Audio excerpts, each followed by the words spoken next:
Hello and welcome to Off Track Podcast, proudly sponsored this week by 1P Mobile, the UK's cheapest pay-as-you-go mobile tariff. To find out more, go to 1pmobile.com or just hit the link in the description below. My guest this week is a rider I last sat down with one-to-one back in 2014 at Brands Hatch. Since then, he's gone on to secure 2 British Superbike titles, he's podiumed at Suzuka, he's podiumed at the Isle of Man TT, and he's raised his personal best lap round the island to 134 miles an hour, joining an elite club of just 5 riders. Check out the links in the description below to join our YouTube membership, giving you early access to the shows and the chance to ask questions of our guests. It also has links in there to the HMY custom shop with our merchandise now that autumn's upon us. That's enough from me. Let's get on with it. This is FHO Racing's brilliant Josh Brooks. Josh Brooks, FHO Racing. Welcome to Off Track. Great to see you. Great to be here. Thank you very much for inviting me on. It's absolutely my pleasure. I've been looking forward to doing this since we restarted the podcast back in February of last year. We've tried a couple of times. Timing's not quite been right. You've had a lot on with the TT and the BMW and the way that things have gone over the past couple of seasons, but I really appreciate your time here at Donington Park. No, it's a pleasure. I mean, I wish that the situation was easier, that we could do these more regularly. I do. I think they're a good addition. Thank you. Let's see how this one runs out, because it's been a long time coming. But if you talk me through, I mean, it's been a while since you've been on a podcast and explained how things have been over the past couple of seasons. Last 2 seasons with FHO Racing, I would suggest that it's kind of not quite gone the way you wanted in certain aspects, but there have been other sides of it that have been absolutely spot on. What's it been like from the rider's side?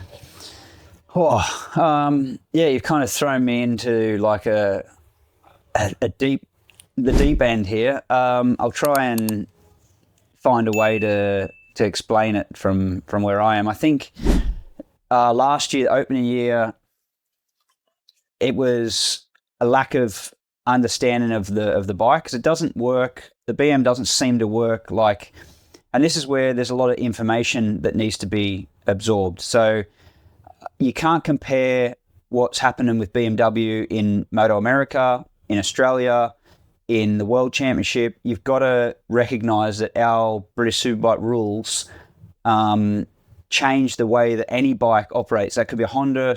It doesn't make any difference which brand it is. The rules have a quite a unique effect on how each bike performs and acts. So we weren't. I don't feel like we have it, at least from my side, there's not enough understanding of the bike and how it operates and the window that it operates in. So I spent a lot of time trying to get a feeling and an attitude from the bike using conventional understanding of motorbike practice. And what I mean is like what happens when you put heavier springs with less preload, or a softer spring with more preload, or raise the rear and steepen the steering. The things that you expect the bike to do after years of experience, and the bike doesn't react in the way that you anticipate.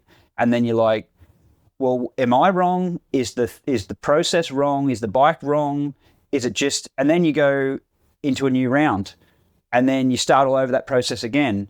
And then you start to get to a point where you're like, well, where do we keep going wrong, because we don't keep hitting the sweet spot? And then I feel like this year we've made far more improvements and advancement with the setup, and understand the product a lot better. But we started the year, so if you think, we already weren't winning last year regularly. There were a couple of results that were okay, but in general, the bike wasn't a championship winning package in BSB. And then we've gone into this year with the rules changing, so that meant we had to run the standard camshaft. So we're very fortunate that BMW have a big horsepower number anyway. So when we had that, we're hit with the standard camshaft rule, we lost a lot of horsepower, but it wasn't as damaging to the performance as we thought it might be initially. So during the off-season, I was actually quite nervous about this year, thinking that the bike just would not perform at all, to any level. But fortunately, like I said, because we have so much power, we can lose a little bit and still have a competitive package. So that was the first thing. So we're already on a bike that doesn't win, and then we've lost horsepower. So we have to work harder to try and make up for those losses. And the team and everyone involved have done a great job in offsetting those losses. And then to add to insult, we've come into this year with one rear tyre. So in general, the BMW works better on a high grip surface track. So anytime there's low grip situation, really high temperatures, anything that sort of brings you into a low grip level, Thruxton track style, for example, immediately you're on the lower end of performance. So by losing the X tyre, which is the higher performing tyre, that's no longer on the list this year. We've then suffered another hit of performance. And I think it's like if I try and compare to another brand, I think Ducati have lost performance this year for the same reason. It's still the same motorbike that was battling for the championship last year, but it's not as dominant or competitive this year as it was last year because of this tyre factor. So it's not just us that have some losses, but it's explaining how we've come to this situation where it looks like we're just not improving. And so during this season, I feel like we've actually made some really positive steps. I understand the package a lot better. We're trying new things, and it's pointing us in a direction where it's always like you have to make one step for the next step to become visible or understood. So we make one step and we're like, okay, that works better and the bike's performing better, and then you're like, okay, so now we can actually retry some of those things that weren't working in the past. And then it's like building blocks. You start to put some pieces together, but we're never going to go from finishing outside the top 10 to bang, we're winning races. No. You know what I mean? It's always a process. And I feel like it's just marginal gains that we've been finding. But then there's things that offset that progress, like track conditions, weather changes.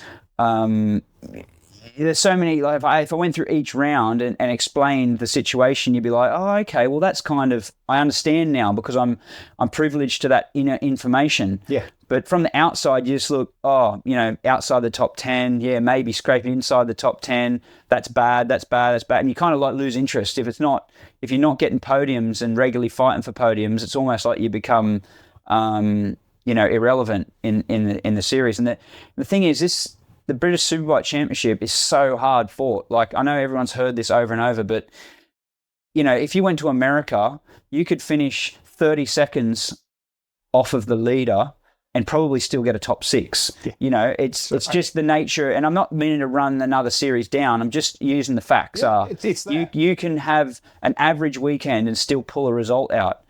If you're 30 seconds behind the leader in BSB, you don't even finish inside the top 20. You're not in the points. You're not. It's just like there's so many strong riders, and because, and I mean, there's always been great riders in all the championships. They don't produce bad riders. No championship I know really produces bad riders. There's lots of great riders out there, but it's getting yourself on the right bike and being versatile enough to make you good every weekend at a variety of different tracks, variety of different circumstances.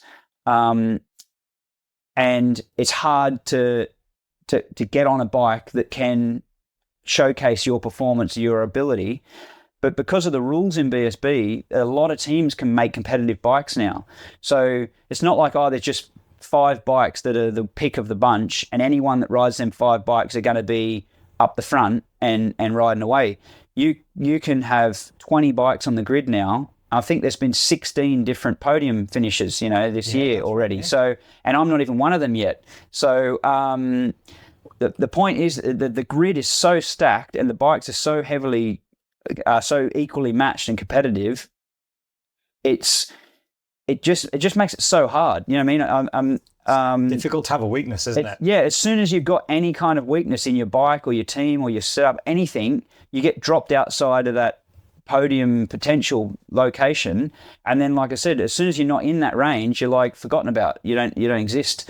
So I feel like that's kind of where I've ended up. I'm still riding really good. I'm still motivated. I'm still fit. I'm riding really well. In fact, some of my greatest races that I feel like I've put down, I've been for like a sixth, you know what I mean? And I'm like, I've never ridden so hard for a sixth place in my life. But that's just the nature of how it is. Like some of the easiest races I've ever ridden are for wins, because the reason that you're winning is because the package is there for you to use, and you're in control. And you're just doing. It's not difficult because you're braking the latest because the bike's suitable to brake late, and you know how to do it. And you're pulling a late apex and keeping the bike on line and doing it perfectly every lap because the bike feels like an extension of your body. It allows you to do that, and you can then extend your skills and showcase it. And you're just riding. You think this is easy. What? You're not even thinking how good a job you're doing. You're thinking, what are all the other guys doing? If it's like, are they having really such a bad day? But when you're the other guy and you're suffering, you're riding the hardest race you've ever ridden, and the bike ain't stopping, it's not steering, the tire's dropping off a cliff and you're trying to manage it. You know what I mean? There's so many things. The further down the grid you go, you're working against all these other elements. As difficult as it's been this year, and it has been at times, we know that. We've seen from the results and the efforts that you've had to put in and that the team have put in. Yeah. Are you still able to take pride in what you do because of how far you've got to battle and how deep you've got to dig? Yeah, I definitely take pride. Yeah, absolutely. It's just that you can't share the joy or the work that's been put in because,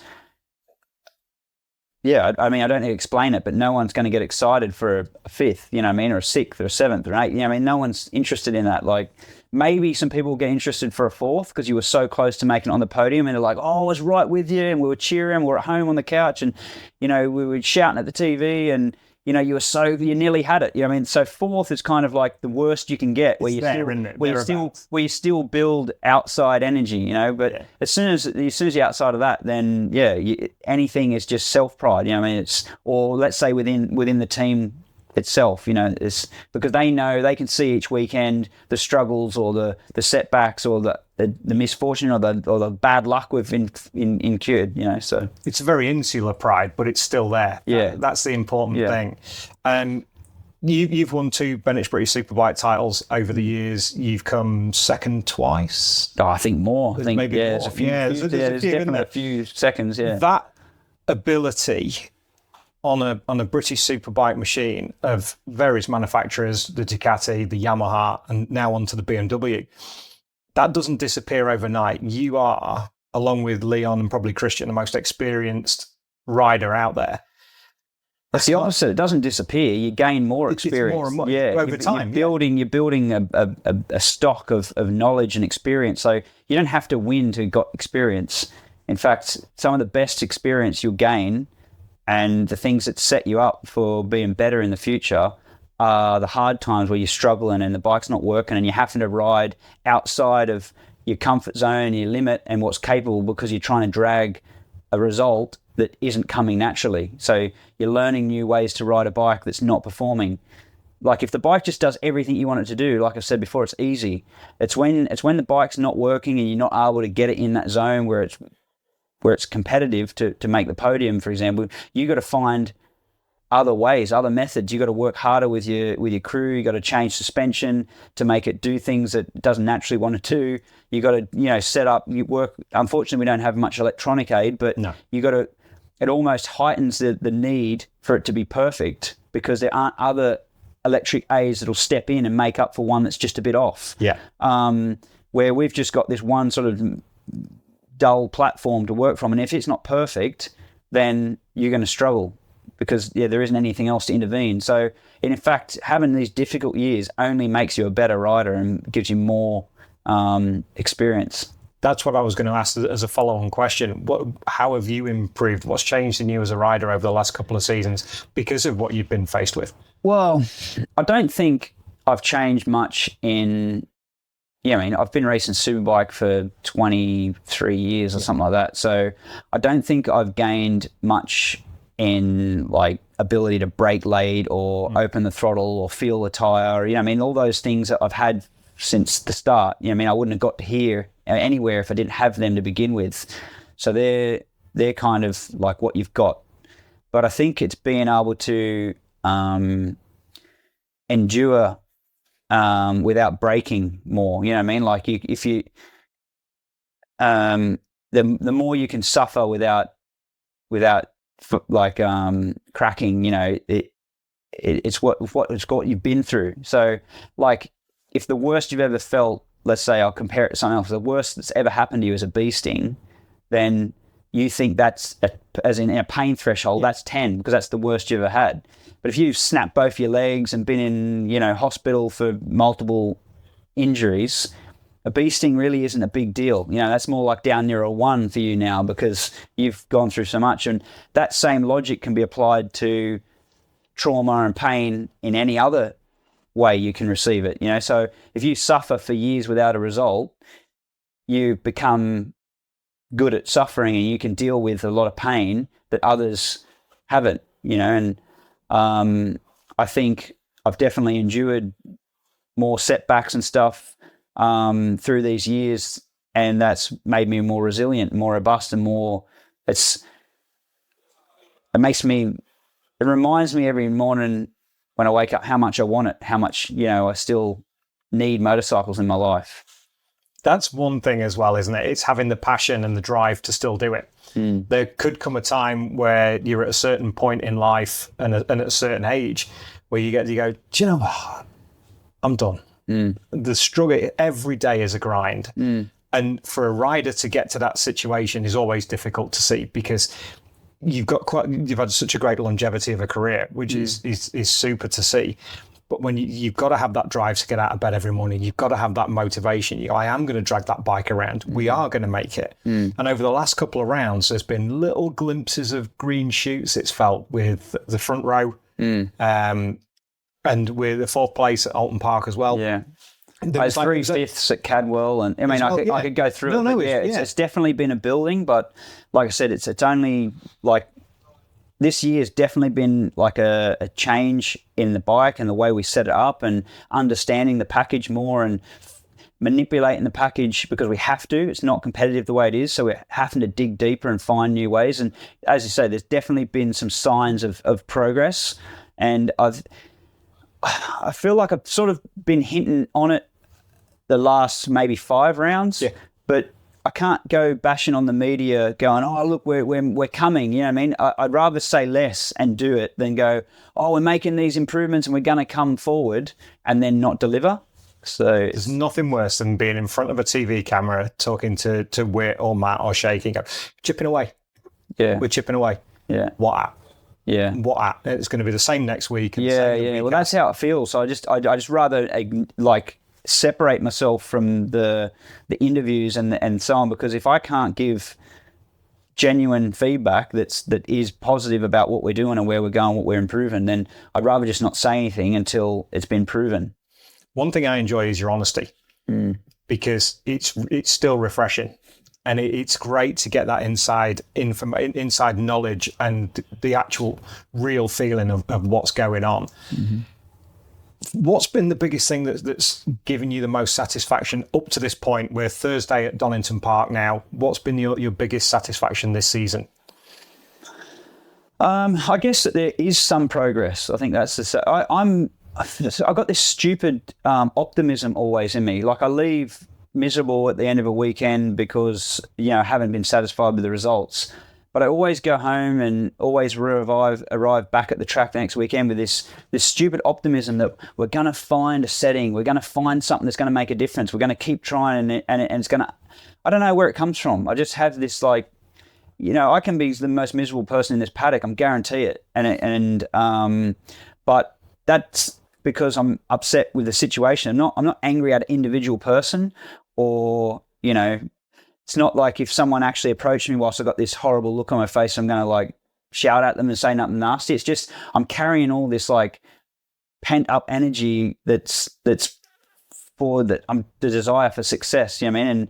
And I carry that around a lot. But it's weird how much optimism I always come back to the track with, you know, and it might only last a Friday practice one, but I always arrive at the track with some sort of level of optimism that this is going to be different. It's going to work better at this track. We've cracked it. You know, we got to the point where it was starting to show potential on Sunday afternoon, and you know this is the weekend where it's gonna make a difference.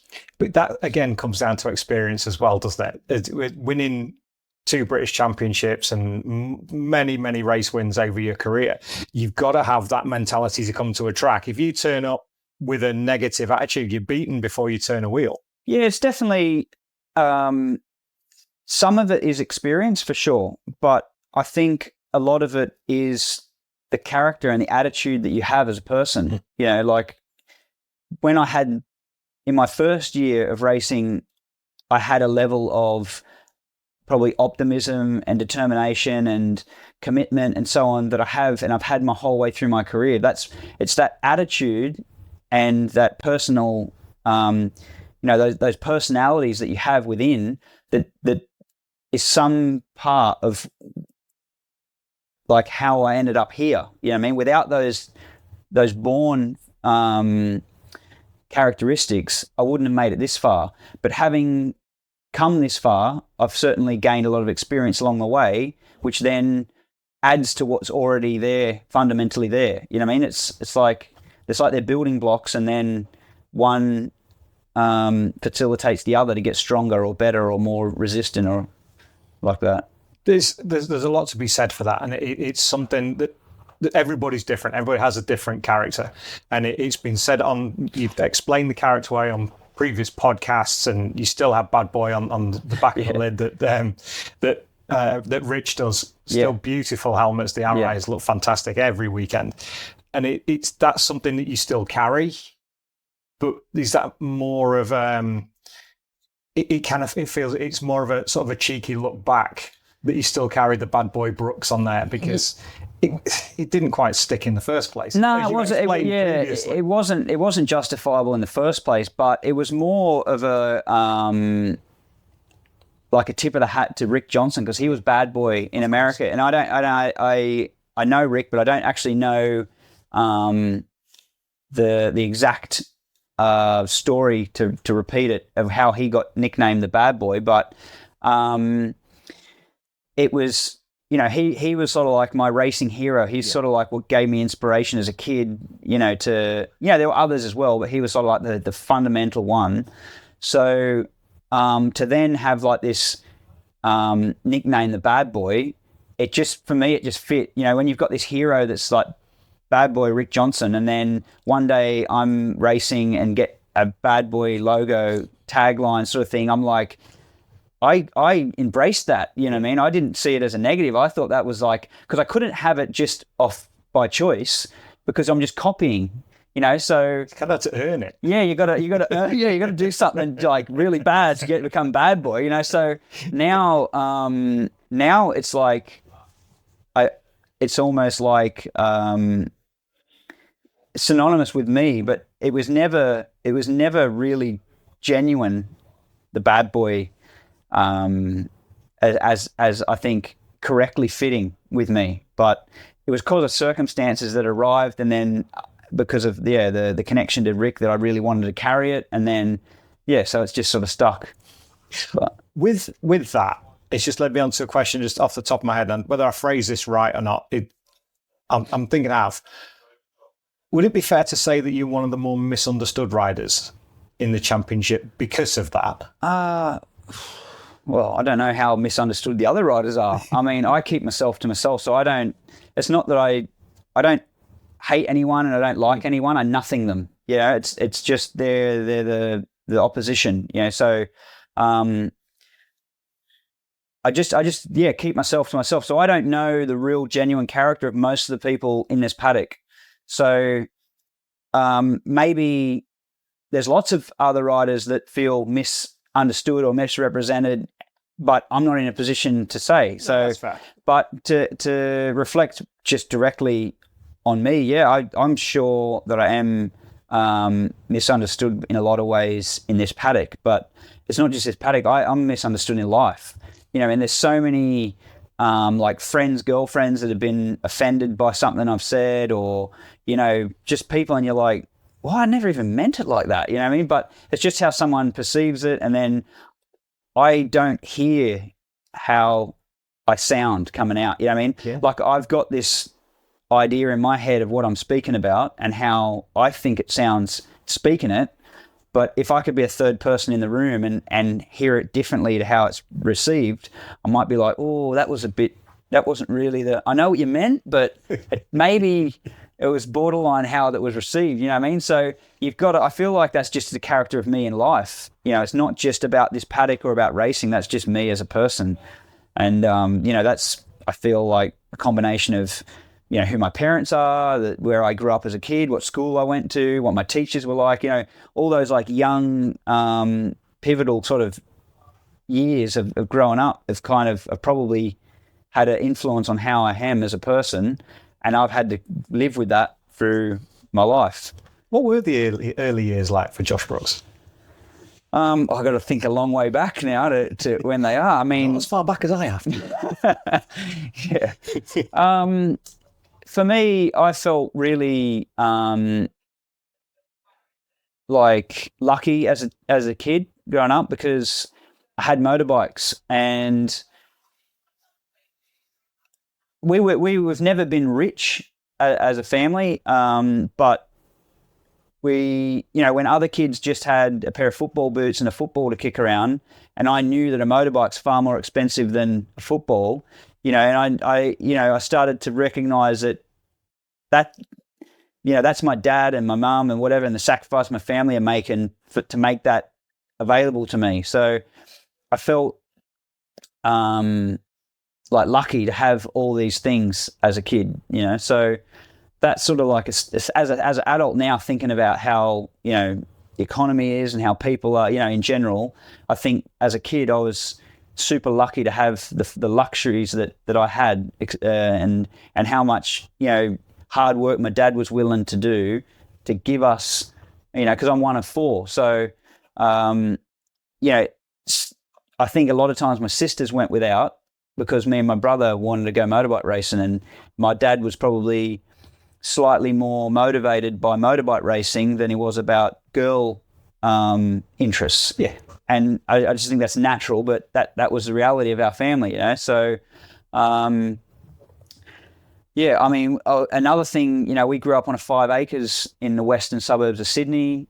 Australia, I don't think Australians appreciate how amazing Australia is. So when you grow up there, you just think that's normal, and you don't appreciate it. It's almost like you deserve it, but you don't know any different. But once you've travelled around the world, or a bit, and you go back to Australia, you think, wow, this is so lucky to be here.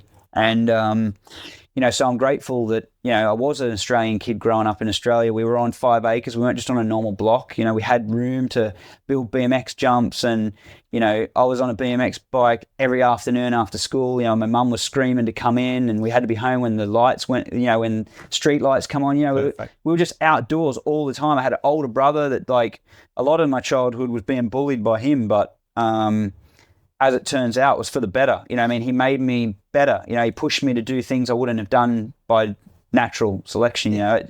He was doing stuff 4 years older than what I was ready to do because he was 4 years older than me. So, and that's magnified at a young age. Yeah, I know. Now, like, he was here in the paddock earlier this year, and people would ask, "Oh, who's older?" And I was like, "That's a bit of an insult."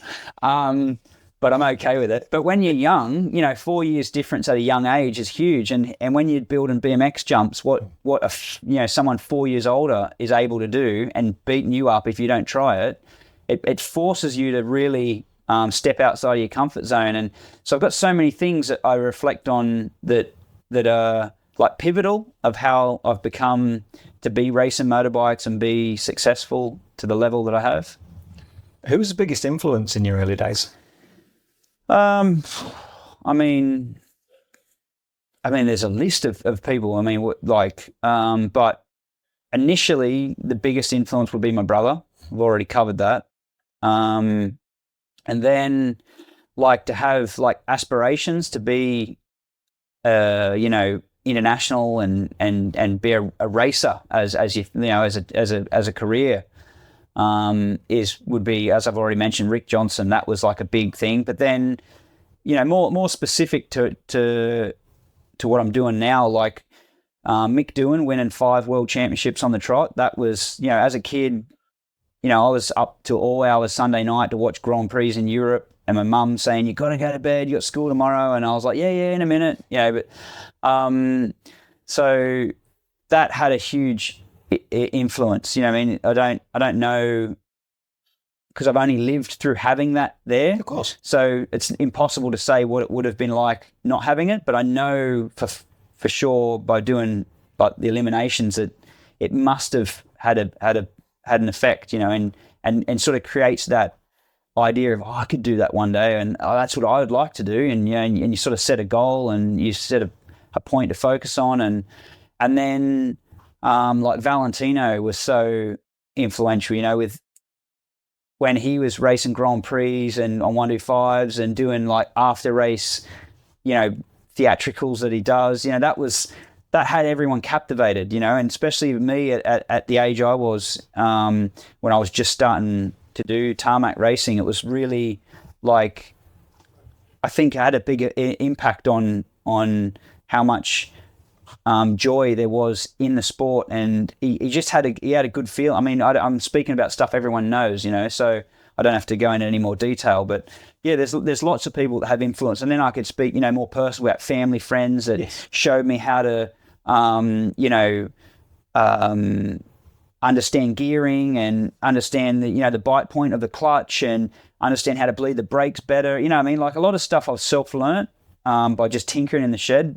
From when I was a young kid, I always had an interest in mechanical stuff. Like, it's a weird story, but I had this like little battery powered monkey. I got it for Christmas, I think, and it had bananas in its hands, and its arms would go all the way around. So every time the bananas got to the bottom, it moved the monkey forward, and then the arms would go around. It would, obviously, as you understand, well, I pulled it to bits. I was probably only 5 or something, but I saw it had Phillips head screws, so I pulled the Phillips head screws out, and I wanted to know what was inside making the arm. I wasn't just happy enough to watch it go. That was for the first 5 minutes that was okay, but after that, I had this like interest deeper than that. I was like, well, why do the arms go around? What's making the arms go around? I know there's batteries in it, but how does it all?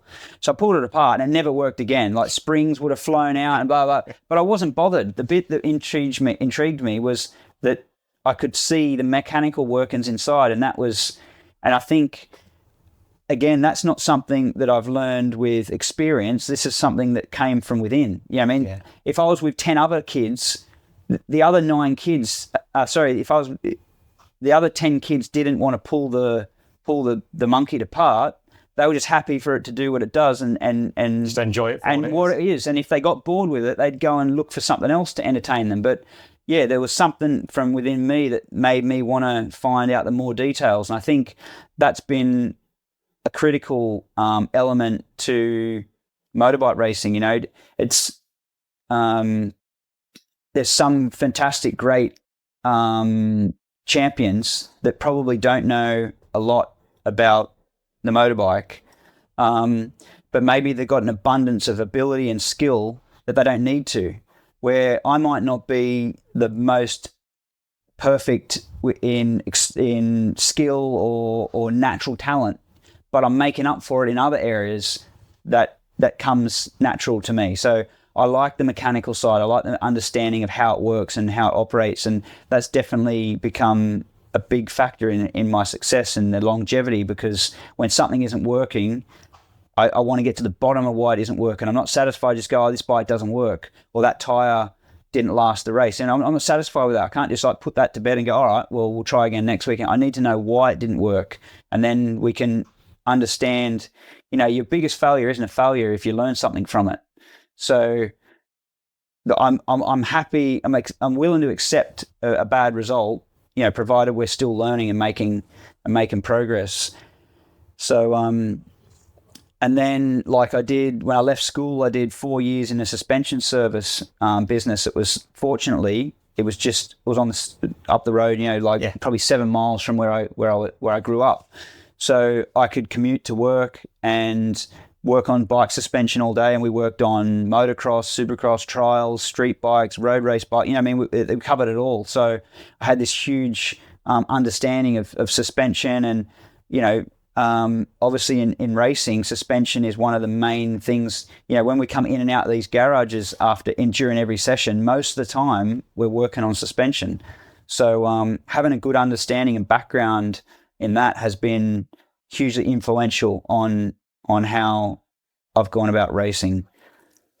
Has that caused has that caused difference of opinion over the years with crew chiefs and things like that, because you're so analytical in how you operate and how you work with a bike and how you are as a rider? Yeah.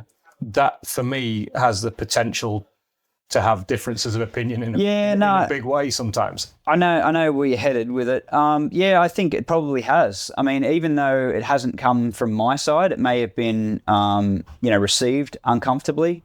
But I think if any person in any position, if we're all trying to get success, and it doesn't matter how we get there or how the information's discovered or whatever, we're all trying to work together, then it shouldn't matter. No.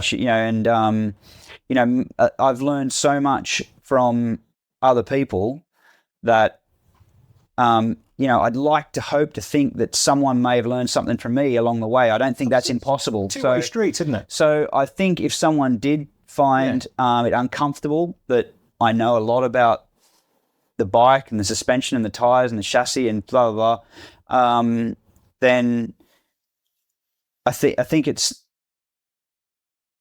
not justified to get that. You can't have raced for as long as I have and not have learned something along the way. Absolutely. So I think, there may have been people uncomfortable with it, but I prefer that they weren't. I think it's better for everybody if you weren't. And I think I even have to remind myself sometimes, like as soon as you think you know everything, learning has stopped. Yeah. Because why are you going to continue to learn something that you already know? So I have to say that even to myself sometimes, is like, keep your mind open. You never stop learning things. So I think if someone did take offense or got uncomfortable, I think they got quite a closed mind, and that's their demons to deal with, not mine. I wasn't alluding to anything specific in any way. No, but it is natural. It's unusual, certainly in the British paddock, to have someone so aware of what a motorcycle does, because you've done it with the motocross bikes. You can strip an engine, rebuild it. I think I know Rory Skinner can do that, because he works in his dad's shop. He's very mechanically sympathetic. It doesn't happen too often. No. And I know I remember having a conversation many years ago, back in the Milwaukee Yamaha days, with Steve Bradley, and we were talking about what it was like to work with you. And he said, Josh has got incredible feel on a motorcycle. He said he will sit on that bike.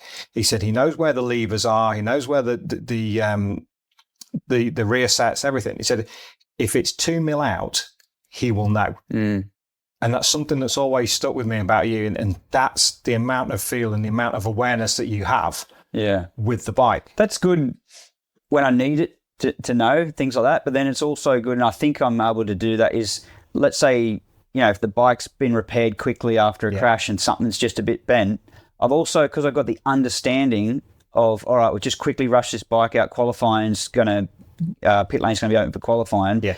The time we're going to take to put a new rear set on, I'll just ride with the bent one. But, if you didn't understand, you'd be like, oh, there's something wrong with the bike. I need to go back in the pits and tell them that there's something. But if you've got a mechanical understanding, you're like, look, it's just a foot peg. It's just a bit bent. It's not going to fall off. It's not going to rattle loose. It's not going to snap. It's not going to, micro cracks in it where it's just going to disintegrate under you. I mean, that's where, on the other side, having that bit of knowledge helps you just deal with stuff, and you go, right, it's not perfect. Handlebars are a bit wrong. Fairing's a bit off. Footrest, whatever. But the bike's sound. We'll get out. We'll get a qualifying position. And then when we've got overnight to make it all perfect and pretty again, we will. So it's having that balance. But I definitely think there's far more value in understanding the bike and all the parts that go with it than there is in having no opinion of it because you don't know anything about it. Do you find yourself overthinking things sometimes because of the mechanical knowledge you do have? I think that maybe a comment that other people might make. I don't think I overthink it to the point where it's affecting my results. I'll definitely agree that I overthink a lot of things, but that's just the nature of how I am. It's like telling you not to have the color hair that you have. You know, you can't change that. It's just Thanks, just mate. no. But I could say it. No, what do you- It's stuff that you can't change. You know, if someone asks you to be different, you're like, well, you asked me to do something I can't do. So I can't change it anyway. But I think I'm able to switch off at the right time to be able to get the job done, to the point where I don't think it's a negative. So, like I said, someone else may think, oh, he overthinks it. I think it's affecting his racing. But from my perspective, I think, I do overthink things, but I have the ability to turn it off when I need to turn it off. It's an interesting conversation because it's. I think your character is fascinating because you are true to yourself. You not changing for the media. You are Josh Brooks, and this is who I am. And if you don't like it, we can, so be it. It's fine. You can't please everybody.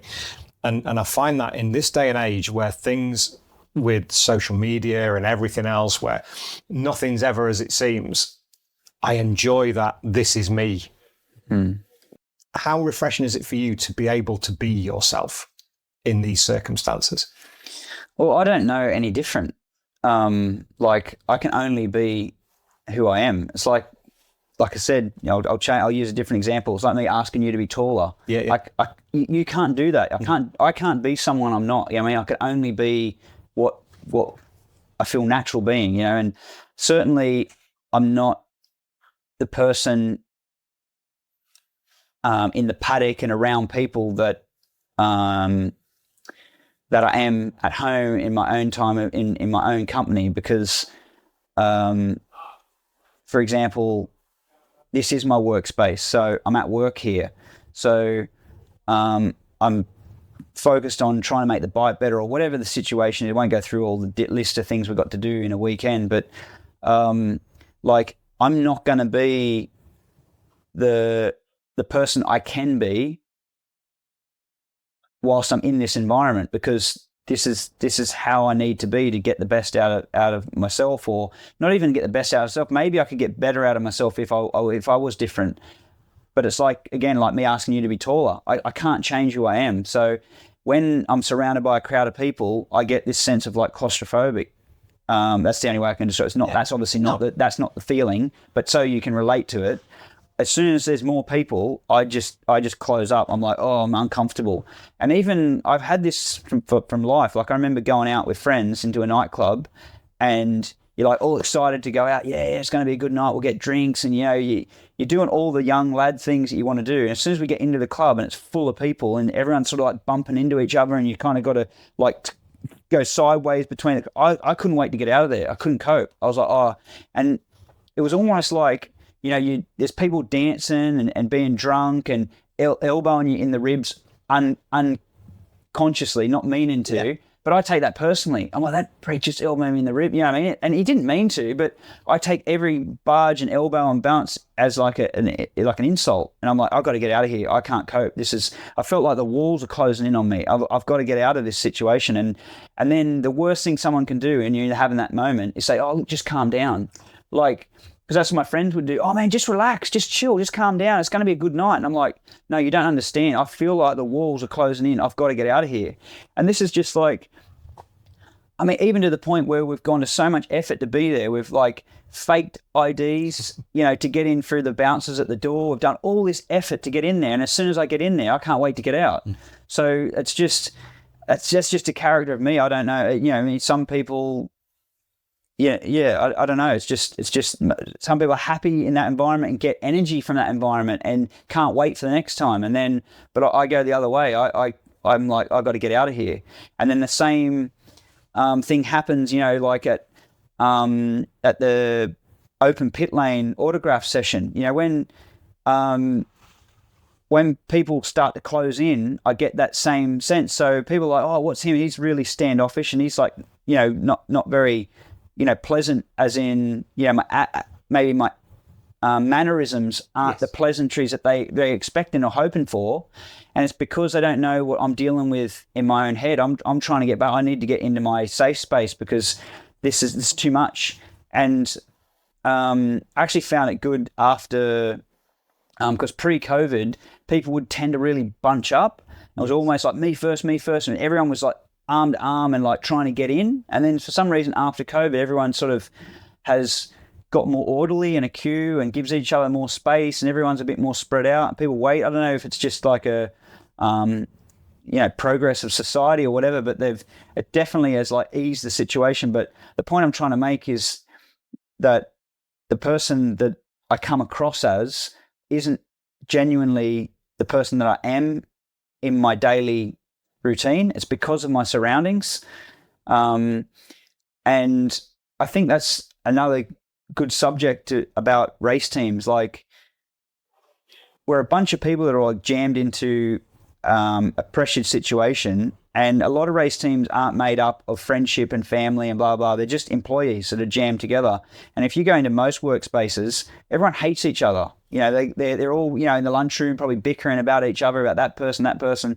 But in motorbike racing, we've all got to get along because it's critical to the success of the bike and the rider and the team and the result that everyone gets along. And it's not only just a bunch of people, but it's a pressured situation. So that heightens people's characters.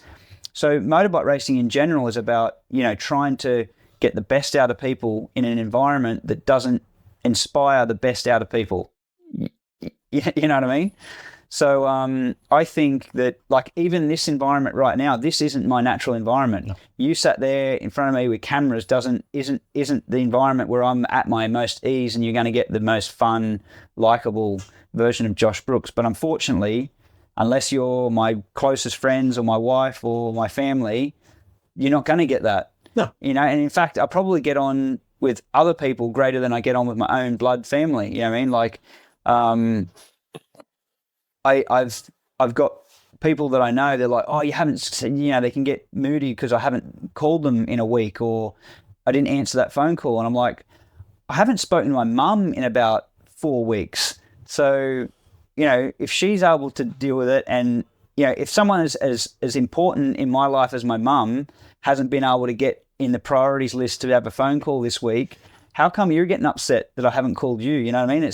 And the other thing is, I think, well, my phone hasn't rang from you either. You know what I mean? So it works both ways. So don't 100%. Get moody at me for not being the person that you expect me to be. I think I find that this on a slight side topic, I think the way that we are with phones and messages these days, the instant reply. Why didn't you ring me back?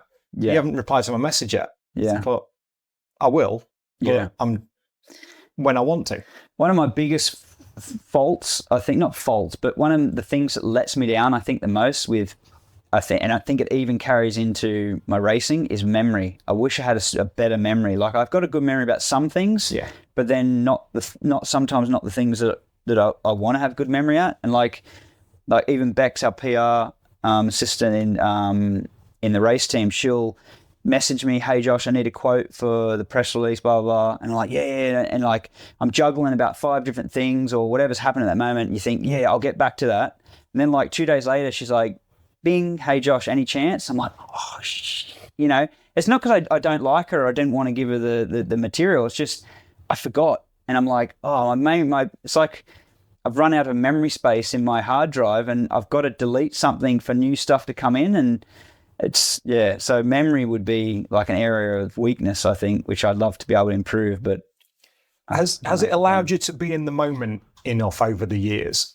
Because we know motorbike racers have this inbuilt capacity to go, even for some after a championship or their first win, 3/4 of a way round the slowdown lap, they're already thinking of what's next. Yeah. And I ask this of quite a few riders because I find it important in life. The older I get, when you look back, even with your memory capacity, have you been able to be in the moment enough with all the success that you've had? No, not at all.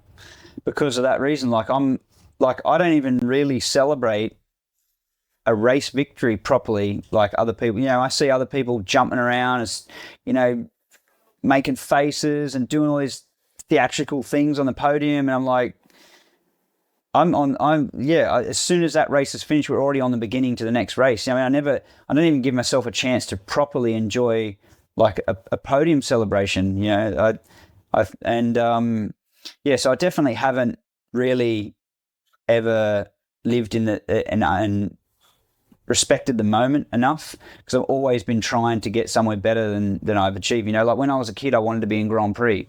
So, like all the way through my career, I've never really enjoyed the moments that I've succeeded, where there's been success, because I still hadn't ever got, I've never even ridden a MotoGP bike, so how can I ever be really satisfied in any given moment when I've never really reached where I wanted to get to? So it's like I can justify it with words, but I shouldn't. I've definitely gotten, definitely become better at recognizing what I'm doing and what I've done and what I've achieved, and being more okay with everything. I've definitely gotten better, but for sure, the answer to your question is no. I haven't enjoyed what I've been doing properly enough and understood the moment. It happens a lot because you're always driving forward as a team, as an individual. The sport dictates that you're forever looking at the next race weekend, and it's there's no right or wrong answer to it. I just find it fascinating that because you have to be, as a motorcycle racer, you have to be. Yes, you're part of a team, but you have to be quite selfish, and because if you didn't, you wouldn't do what you did. Exactly. It's part and parcel of it all. What I like to do on the show is trying to give the listeners and the viewer an understanding of how this all works, because watching from the grass banks is brilliant. They see the rider come out of the garage, see him patted on the back, everything goes off. But the individualism, especially when we come on to the TT shortly, because that just fascinates me completely. It's a team sport, but it's so individual at the same time. Yeah, I feel like there's not enough understanding of how much it is a team sport. So there's so much focus on the rider. It's like when the rider's winning and up there on the podium and spraying champagne, it's like, well done, everyone's clapping, everyone's, like the rider's done all this. There's so many people in the background that brought that opportunity in that moment. Just the bike itself, its potential, the suspension tuner, the data guy, I could just make a list of all the things that could have happened during that weekend for that moment, that rider not have lived that moment. Yeah. And it's so much people involved in what's happening to get to that point. And the same thing when the results are bad, they're like, oh, the rider's having a bad day, or he's off, or he's not performing. It works both ways. I'm saying that the team don't get enough credit for when the rider's up there at the top, but I feel like sometimes, and not always, sometimes the fans can be fairly critical of race teams and bikes and so on as well. So it's not always, but there's often I feel like a bit of fixed opinion on, oh, the rider's performing bad, and there's a lot more behind that as well. In terms of the situation at the time, whichever team it was, whichever championship or race it was, which result has given you the most satisfaction as a collective? There's a list of things that that I think about. So in 2004, I was racing in Australia, in the Australian Supersport and Superbike Championship categories in the same season, because we all did that in Australia. That was the normal thing to do. I don't know why everywhere else in the world doesn't. We do it at TT, we ride multiple classes, absolutely. But it was just like, at least the period of time that I came through Australian Championship, all the top riders did both championships. I think from a commercial side, like a brand employs one rider, a top rider, and they do two jobs. You halved your rider budget costs, because you paid the same amount you were going to pay him to race a superbike, and he's racing Supersport basically for free. Like you didn't think about that as a rider. You just thought, oh, I want to race. Brilliant. You know? I've got two opportunities. If you've got 2 bikes for me to ride, I'll ride 2. If you've got 3, I'll ride 3. So I was riding Super Sport and Superbike, and obviously every year the World Championship comes to Australia for a round of the World Superbike Championship.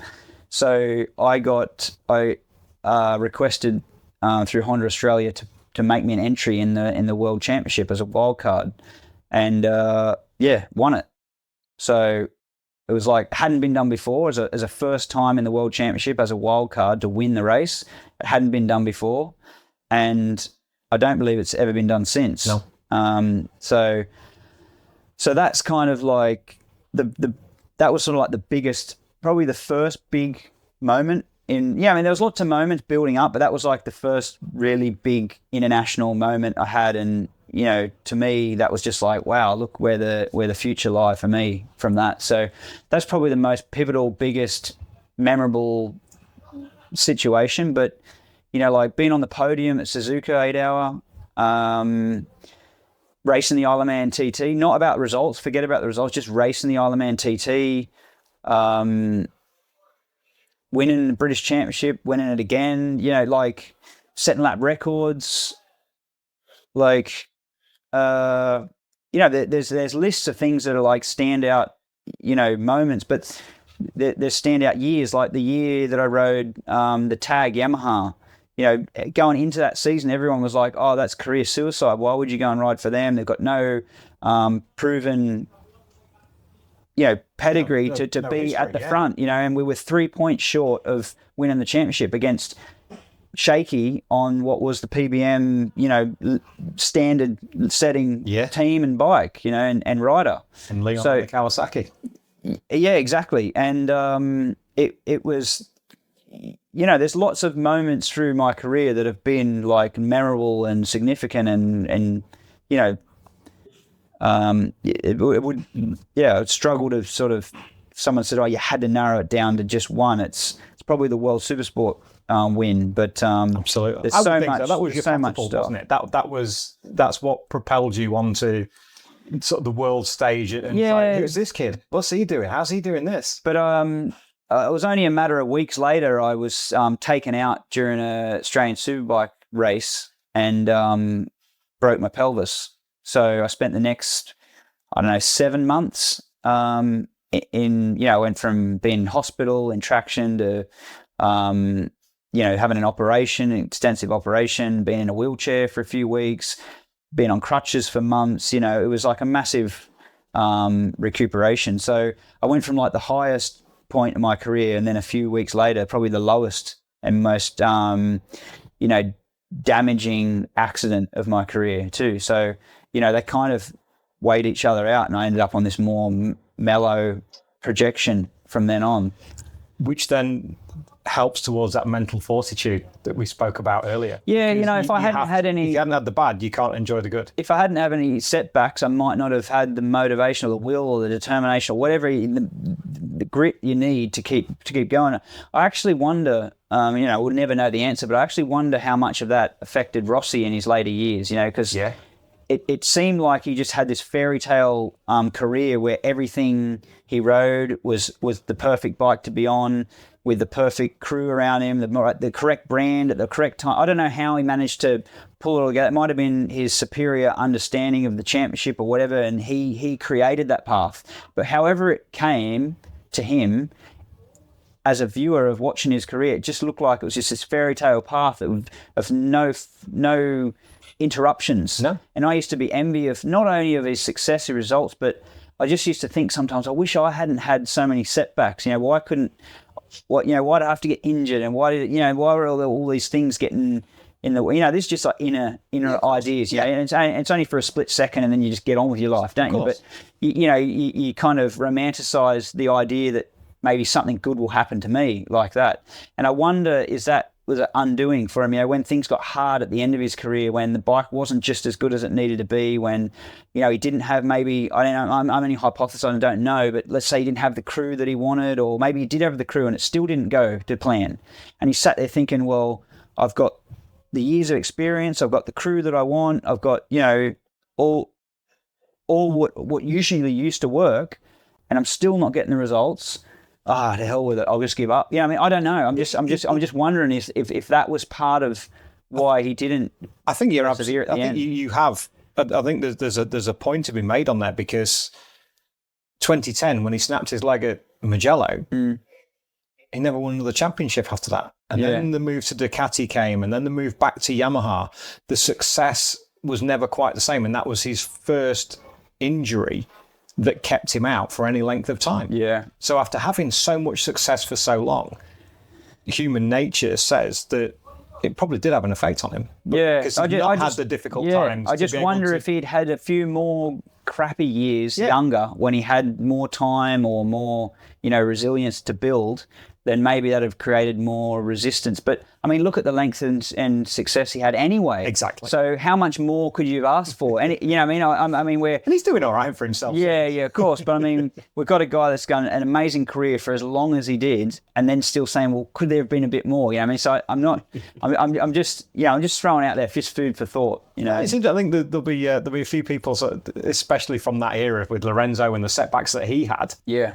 With his broken ankles and his other when he did the 2 ankles at China and Laguna Seca, and that was a man with setbacks. Yeah, and the collarbone injury. It's how I think everyone's got a story. I mean, in racing and sport in general, I think anyone that you speak to, they're going to have a story.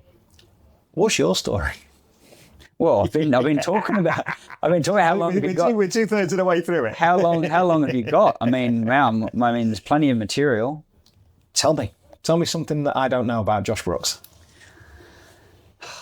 This is your show, mate. Something you don't know, right? So in 2005, so I recovered from my broken pelvis, and finished out 2004. 2005 started the year as the previous year, so back to racing Supersport and Superbike for Honda, and then I went through that season and ended up winning the Supersport and Superbike championship in the same year. So basically achieved what I'd set out, what the target was the year before. But in 2005, through the Honda network, I got an invitation to guest, what would you call it? It was called an audition. Yeah. I did an audition for Suzuka 8-hour. So I went to Japan, and there was Chris Vermeulen, Katsuaki Fujiwara, Michelle Fabrizio, and myself. So I went out on track and rode the 7 Stars Honda 8-hour bikes. Ooh. Like proper factory, that's like full factory. Went from like Australian Superbike, which is basically Superstock here. If you think what Superstock in British is, that's what Australian Superbike is. And then went to like the most factory of bikes you could imagine. I was just in awe of the machinery, and I was second fastest. So Katz was fastest, I was second, Chris third, and Michelle Fabrizio was fourth. I don't think it was purely about the track time alone.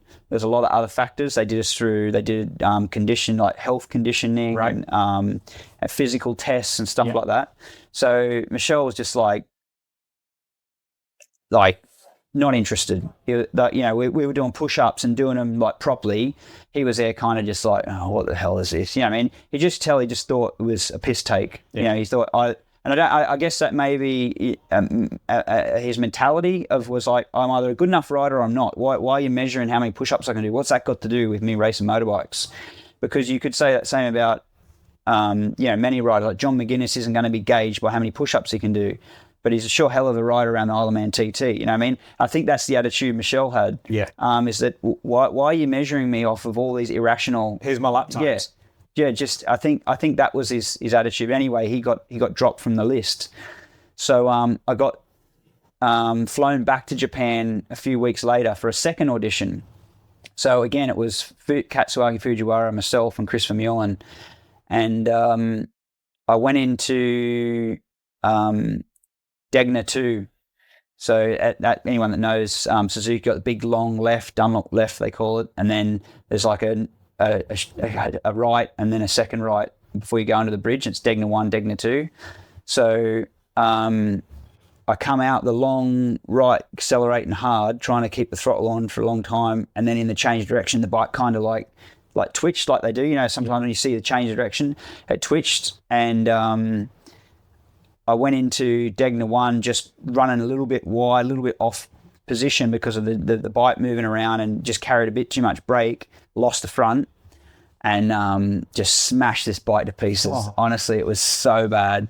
It was like probably like I've been fortunate in my racing career not to do like, you know, when you watch like a crane of curves crash, you see the front of the bike separate, stuff like that. I've had a few bad ones like Brands Hatch on the Relentless Suzuki. That was like, this was on par with that. It was, the bike was smashed to pieces, and I'm there and it's upside down against the wall in the gravel, and fuel's just like glugging out of the fuel tank because it's split in pieces. And like the bike's completely smashed, but the good-natured person within me was like, I can't just leave it upside down. I know there's nothing I can do to save any grace here, but I just can't leave it upside down. So I had to like lean it over on its wheels and like sort of lift it back up on its wheels and like shunt it up on the wall. And yeah, maybe well, but basically I didn't get the call for the Suzuka 8-hour ride. And I often that crash haunts me. I wonder how, like, I've been over that crash so many times in my brain of how it's so understandable how it happened. And, you know, obviously you got to push to get the results. And, you know, if you're not pushing, you're not doing the lap time. If you're not doing the lap time, you won't be selected anyway. That's right. So you might as well push, and if something happens, you know, I've been over it and over it in my head, but it haunts me. I wonder if I had to just put, you know, a clean lap together and not crash the bike and blah, blah. Because they said, it was amazing how much stats they went into. Like they brought us into rooms, they graphed everything. They said like physical conditioning, heart rate, tire wear, fuel consumption, throttle, you know, like there was so many things that they went through. Wow. And they had it all graphed out, and you could see the riders like green, good lap time, bad fuel consumption, you know, and I was like green, you know, the different riders with different colors. Yeah. And I'd be like up here and then crash. You know, so obviously for the 8-hour, a crash is, you know, it's endurance racing. Yeah, it's an endurance racing. So although you and I can logically put an answer and go, well, look, you were in an audition, you were pushing like mad to do a good lap time. It's what you got to do. They just see it as you crashed the bike. You're not a choice for our selection.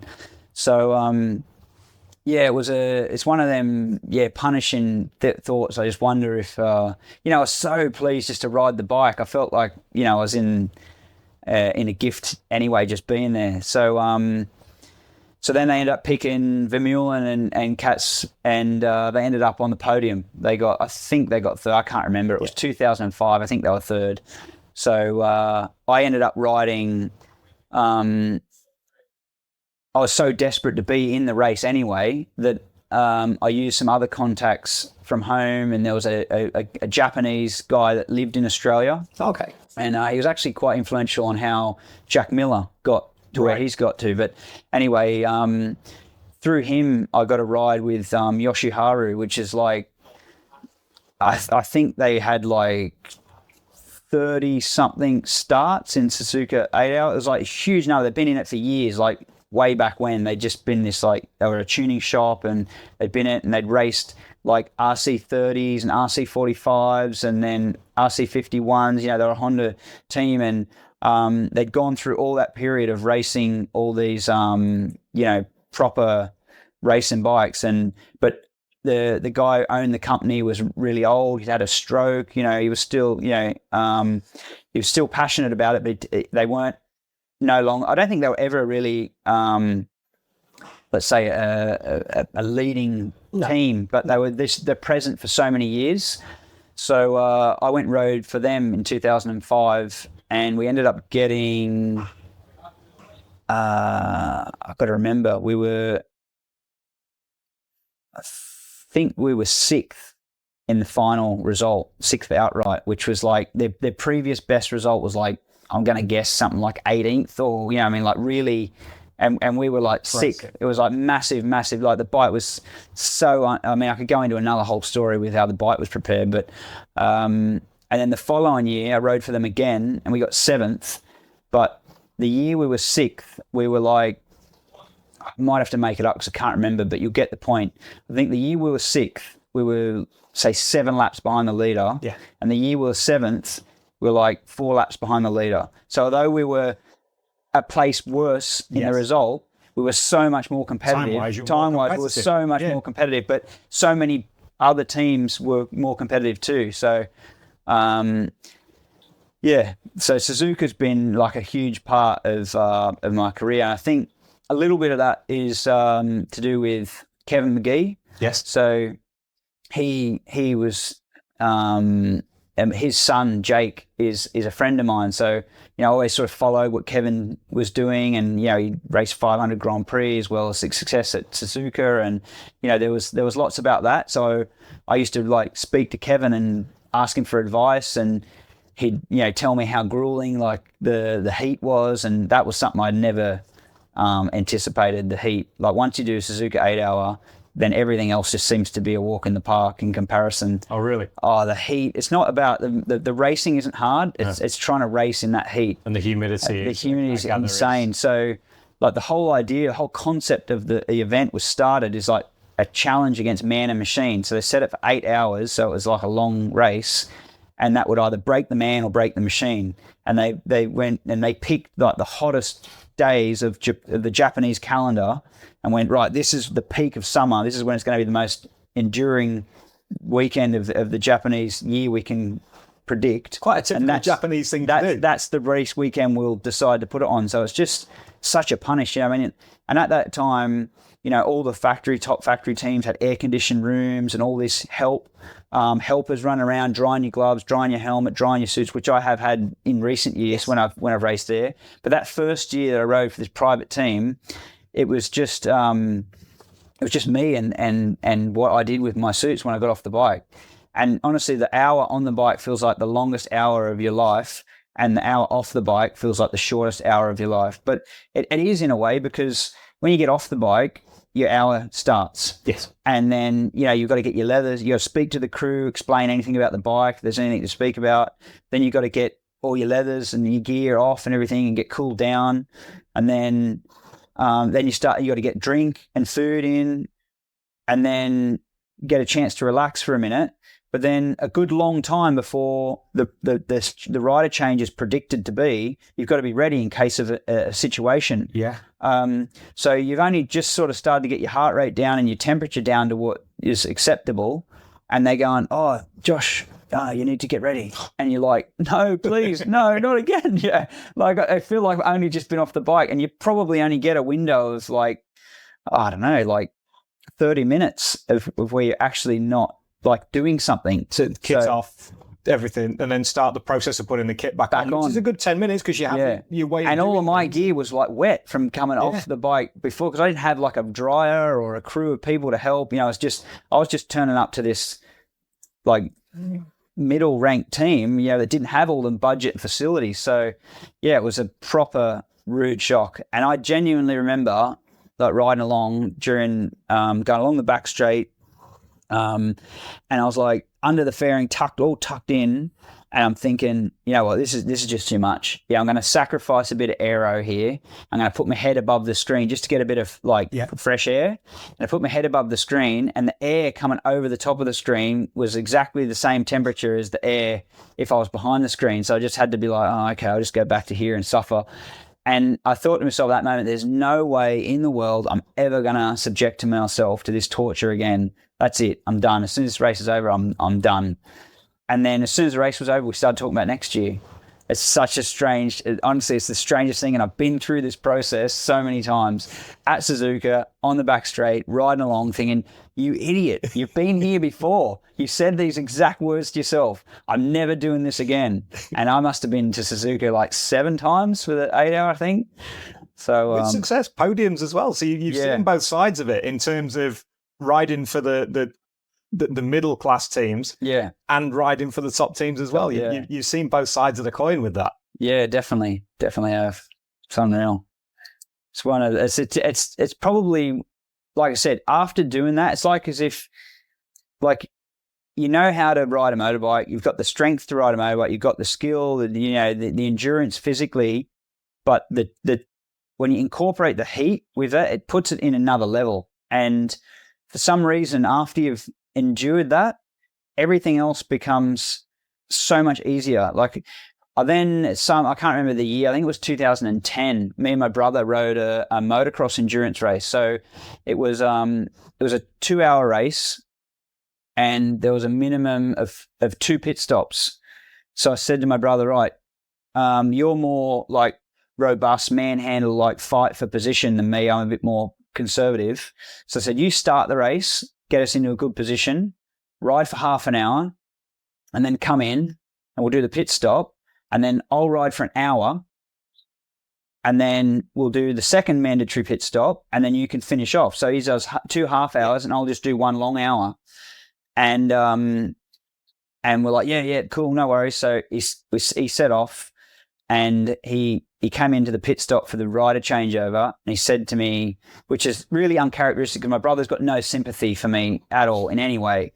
He said to me, like, if you can't do the hour, just come in whenever you feel like, because he was broken. Like, he was in half an hour. It was Australian summer, so it was like a really like hot day, even for Australia. It was like a 43-degree day or something like that. It was horrible hot. Wow.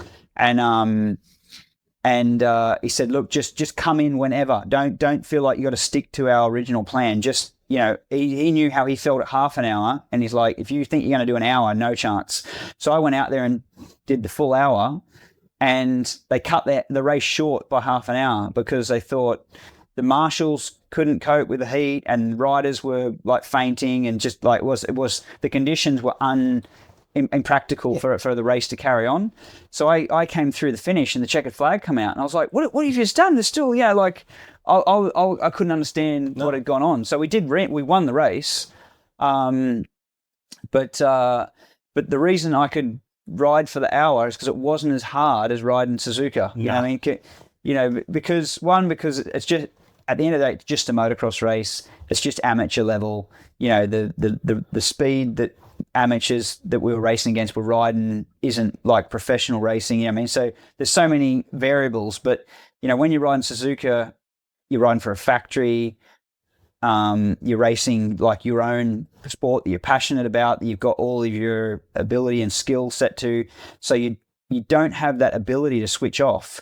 You would probably pass out before you gave up to the pain and the suffering. And it's not natural. Like humans, I don't think are supposed to suffer the way that and I'm not just talking about me, I mean everyone on the grid. Yeah. Everyone on the grid. Anyone that's done Suzuka 8-hour in a proper hot year will sympathise with what I'm saying. It's such torture out there.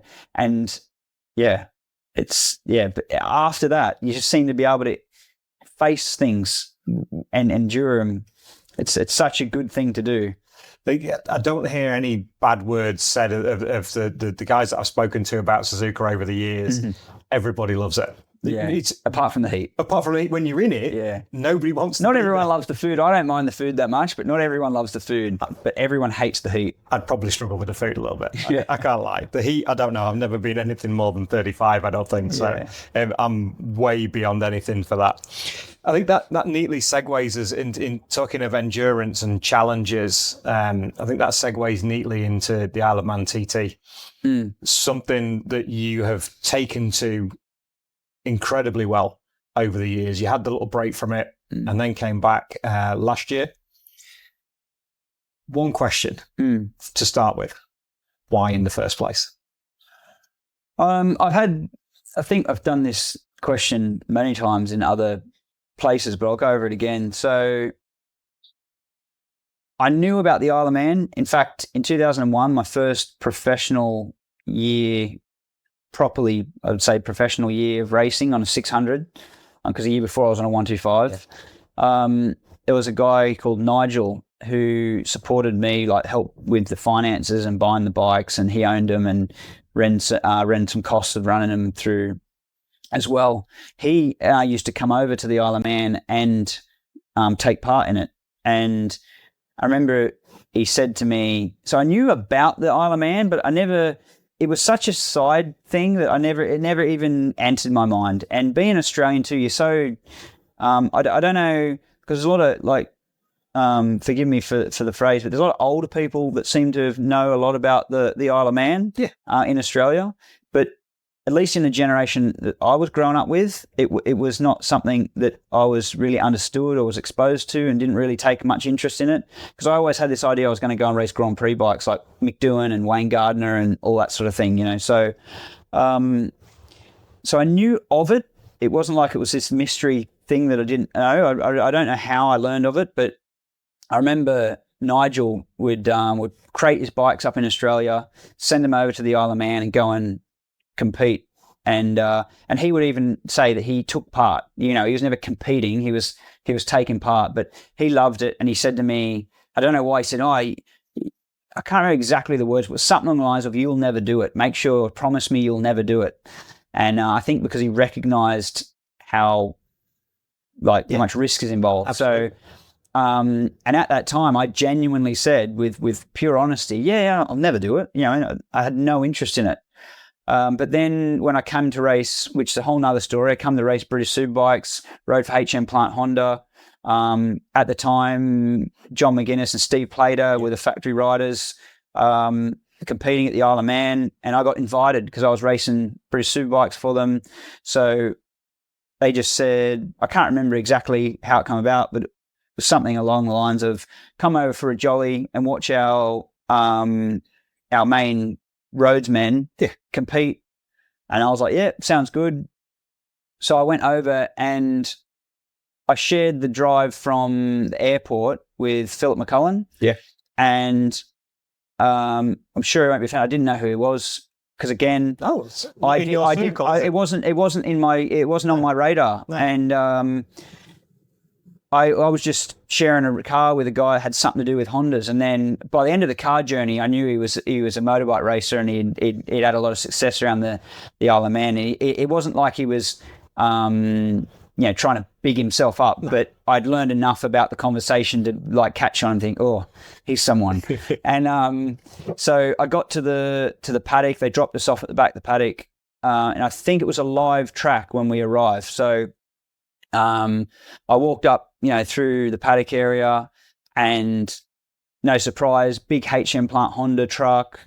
And, the smell of the fuel, the smell of the tyres, the activity of the paddock is a hive of activity. So my sensories were like, oh, we're at a motorbike race. There's not my truck, but the truck I operate from, my truck.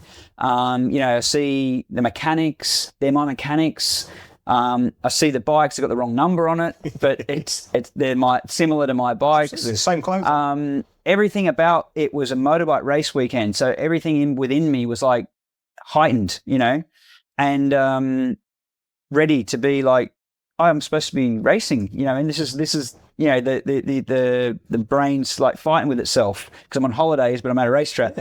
And I walked up through the holding area and went up to that right hand gate and watched a bike come through. I was just like wide open, like through, and I don't know who it was. It could have been, outside of the top 30. I don't know, but it didn't matter. It was just a fight. Experience. My first bit, I was like, I'm going to do this.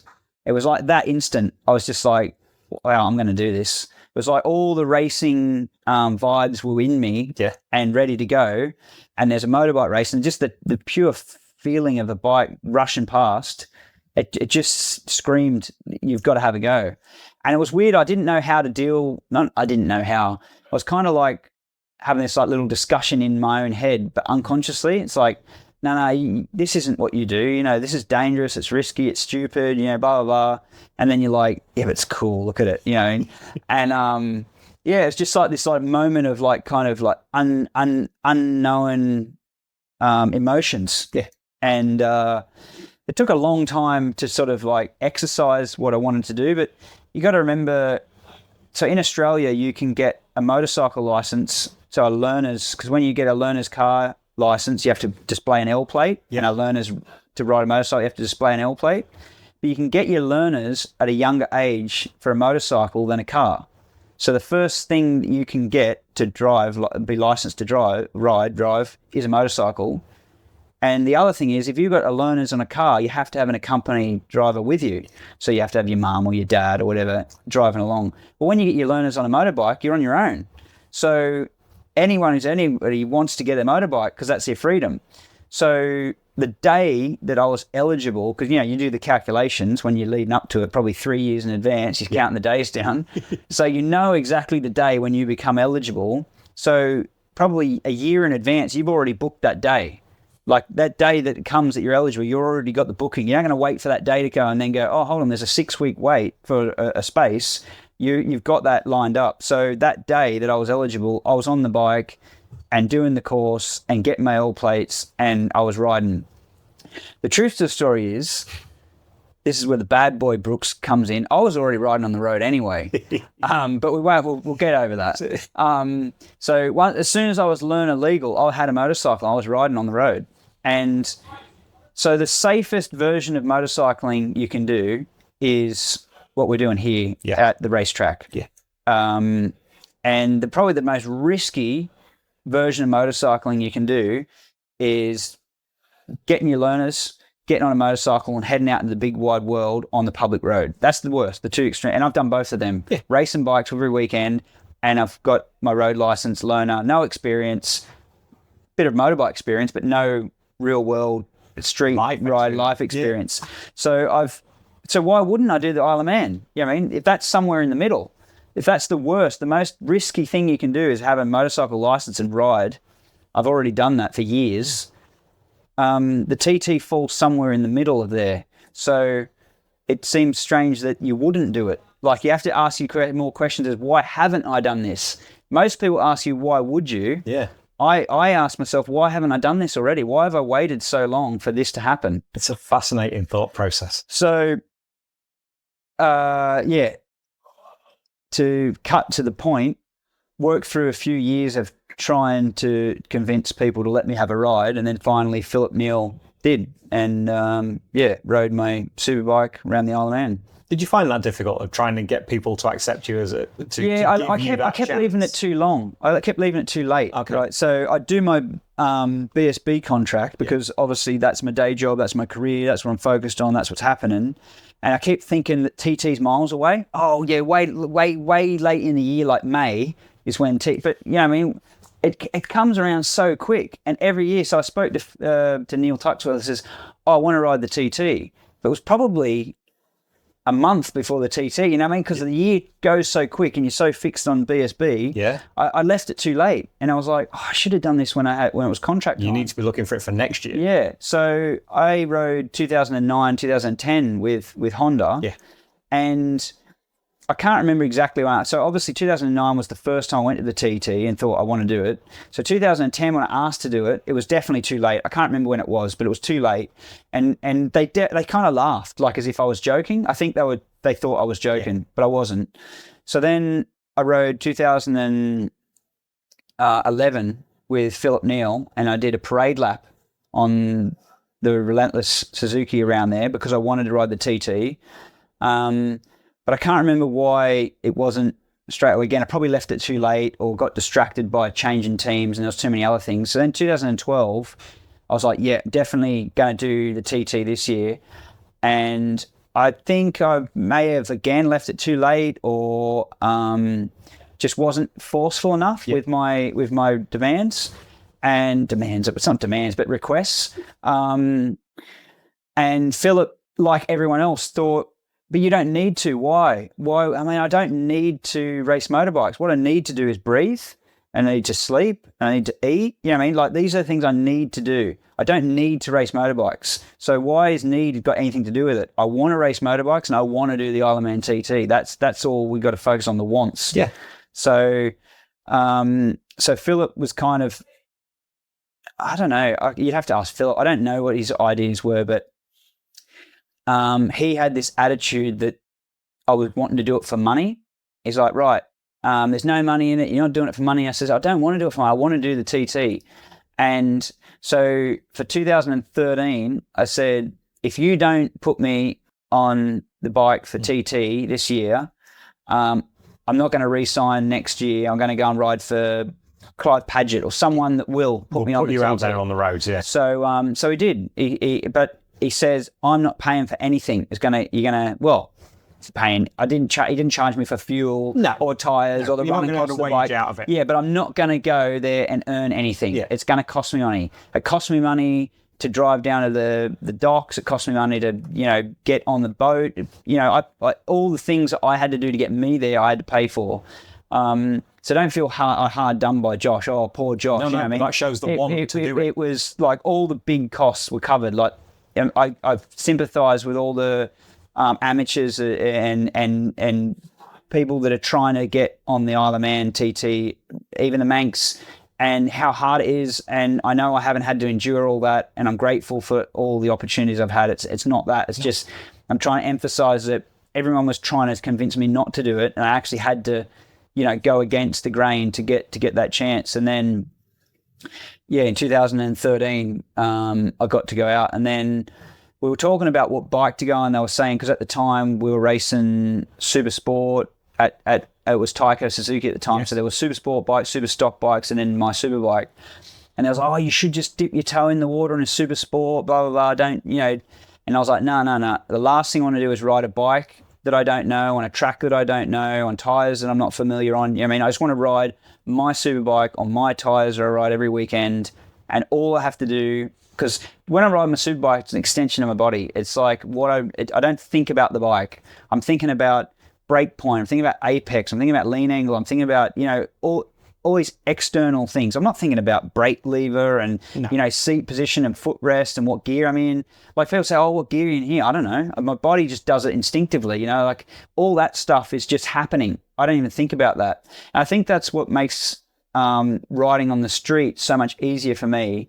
And I really feel the fear for other people, or I have fear for other people that they don't even know how much danger they're putting in, because they're like thinking, all right, that's the clutch lever, that's the brake lever, right, first gear's down, right, then neutral's in between first and second. They've got all this stuff to think about before they even get to look at that car that's about to pull out on them. So I feel when I'm riding on the road, and racing, I'm not thinking about the bike or the machine, what gear I'm in, what revs I'm in. That's all happening instinctively. I'm just looking externally at what's going on. So that's how I wanted the TT to be. I didn't want to be on a bike I was unfamiliar with. And they're like, oh, but the Superbike's, harder to handle. Most people don't get on with their Superbike. And I'm like, I'm not here, believe it or not, at the time, I wasn't there to set new standards or set any records or whatever. I just wanted to ride the Isle of Man TT almost like if I just was able to do a lap on my race bike on closed roads, that was almost like the bucket list tick was done. If that was the best I had achieved, that was still okay. Because that's what I wanted to do. So everything else was like the cherry on top. And there was huge setbacks in that in itself. Like the opening race, and I've never seen this in motorcycles. It's so fitting to the Isle of Man TT. I've never seen it before in motorcycle racing. I'm on the second lap. And every time I touch the rear brake, which you've got to use permanently around the Isle of Man, every time I touch the rear brake, because I had a thumb brake and a foot brake at that time, every time I touch either brake, the whole bike would judder like mad. The lever would judder, the handlebars, the whole bike would judder as soon as I touched the rear brake.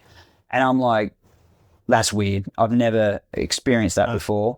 And like I'm looking down to see if there's something visible to see, like I don't want the wheel falling out or oil or smoke or anything, and everything I'm looking at that I can see, and you don't want to look, honestly, the worst thing you can do at the Isle of Man, any track, is look away from where you're going, because even on a circuit like a short closed circuit, you only got to look over your head for a split second and you can easily run off the track. So I desperately didn't want to look anywhere but where I was supposed to be going, but I needed to find out what this issue was. And couldn't see anything, and I was actually this is the logic of a motorbike racer, I thought, I'm actually on my pit stop lap, and I'm on the mountain section, so I'm on the closing area of the course, and this lap is scheduled pit stop anyway. So that was the logic I used to justify carrying on. Right? It's all downhill from here. So endless number of corners. If something really bad was going to happen, it could have been catastrophic, but it's not going to that. I was like, no, that's just logic I'm using. So I did roll off quite a lot to get to the pit stop. And bearing in mind, first practice was rained off, second practice was rained off, second day practice. Third day, we got set off, and he happened to be riding in our team. There was a Japanese rider over riding the Supersport bike for the team, and he unfortunately crashed and was killed in the third night's practice. So that was red flagged and abandoned. So then, all of us, all real quickly, we're running out of days to get track time at a track that I'm brand new to. So my opening race was already compromised by lack of track time because of all these earlier week setbacks, which is synonymous with the TT. Absolutely. I'm not getting the violin out saying, "Poor Josh." It's just facts. Absolutely. So got into the pit stop, and I'm like, "There's something wrong with the wheel," and they're like, "Yeah, sort it, it's fixed." So obviously, when they took the wheel out, there was a massive section of the disc had completely come out. And honestly, I've never seen anything like it before or since. It was like the disc was perfect all the way around, but there was a section of it, like as if you got a grinder out. Yeah. I only saw it as a split second, but it was cut out. So the piece of the disc had just flown out, and it's somewhere laying in a hedge somewhere in the Isle of Man right now, I imagine. Or someone's got it in their pocket. I don't know. But it had come out, and that's what was causing the juddering, because every time I closed the brakes, the brake pads were going into thin air, and then they'd bounce off the next piece of the disc that came through. Which goes through the so whole bike. they knew as soon as they did the wheel change that I had a completely bike ready to go. But I didn't know yet. See, I'm saying there's something wrong with the bike. They're saying, yeah, it's sweet, it's fine. And I'm like, yeah, it's okay for you to say, yeah, it's sweet, it's fine. What was it? You know what I mean? I want to know. I need closure. And my mechanics knowing what I'm like other people you could show wheel broken disc to, and they'd be like, "Oh my God, what's happened?" Trying to get to the bottom of why it's broke. All I need to know is what was broke. And so as soon as one of my mechanics, can't remember who it was, I just lifted the wheel up and showed it to me. As soon as I saw that piece was missing out the disc, I was at peace with that. You know what I mean? I was like, oh, okay, now I know. Yeah. New wheel in, new disc in, job's a dream. And I set off, and it took a little. I mean, I wasn't immediately straight back up to speed, but it took me a minute or two to come to terms with everything that was going on and thinking about it. But yeah, I did. And in that race, set my best lap time for that week in the opening Superbike race, because the next bike I had to ride, or I had option to ride, was Superstock. And I only had one Superstock race, and the chain stretched and was jumping teeth on the sprocket. Okay. So when I come into the pits, they said, look, just abandon it, because I wasn't happy on the Superstock bike anyway. No. Strangely, a lot of people like the Superstock bike. I've always, and every year I've been there, favoured my Superbike over a Superstock.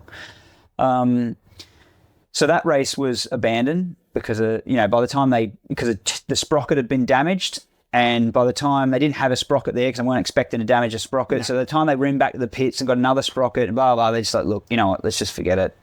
The race is over. Chain stretched, and then obviously they wanted to check why the chain had stretched and why it had damaged the sprocket.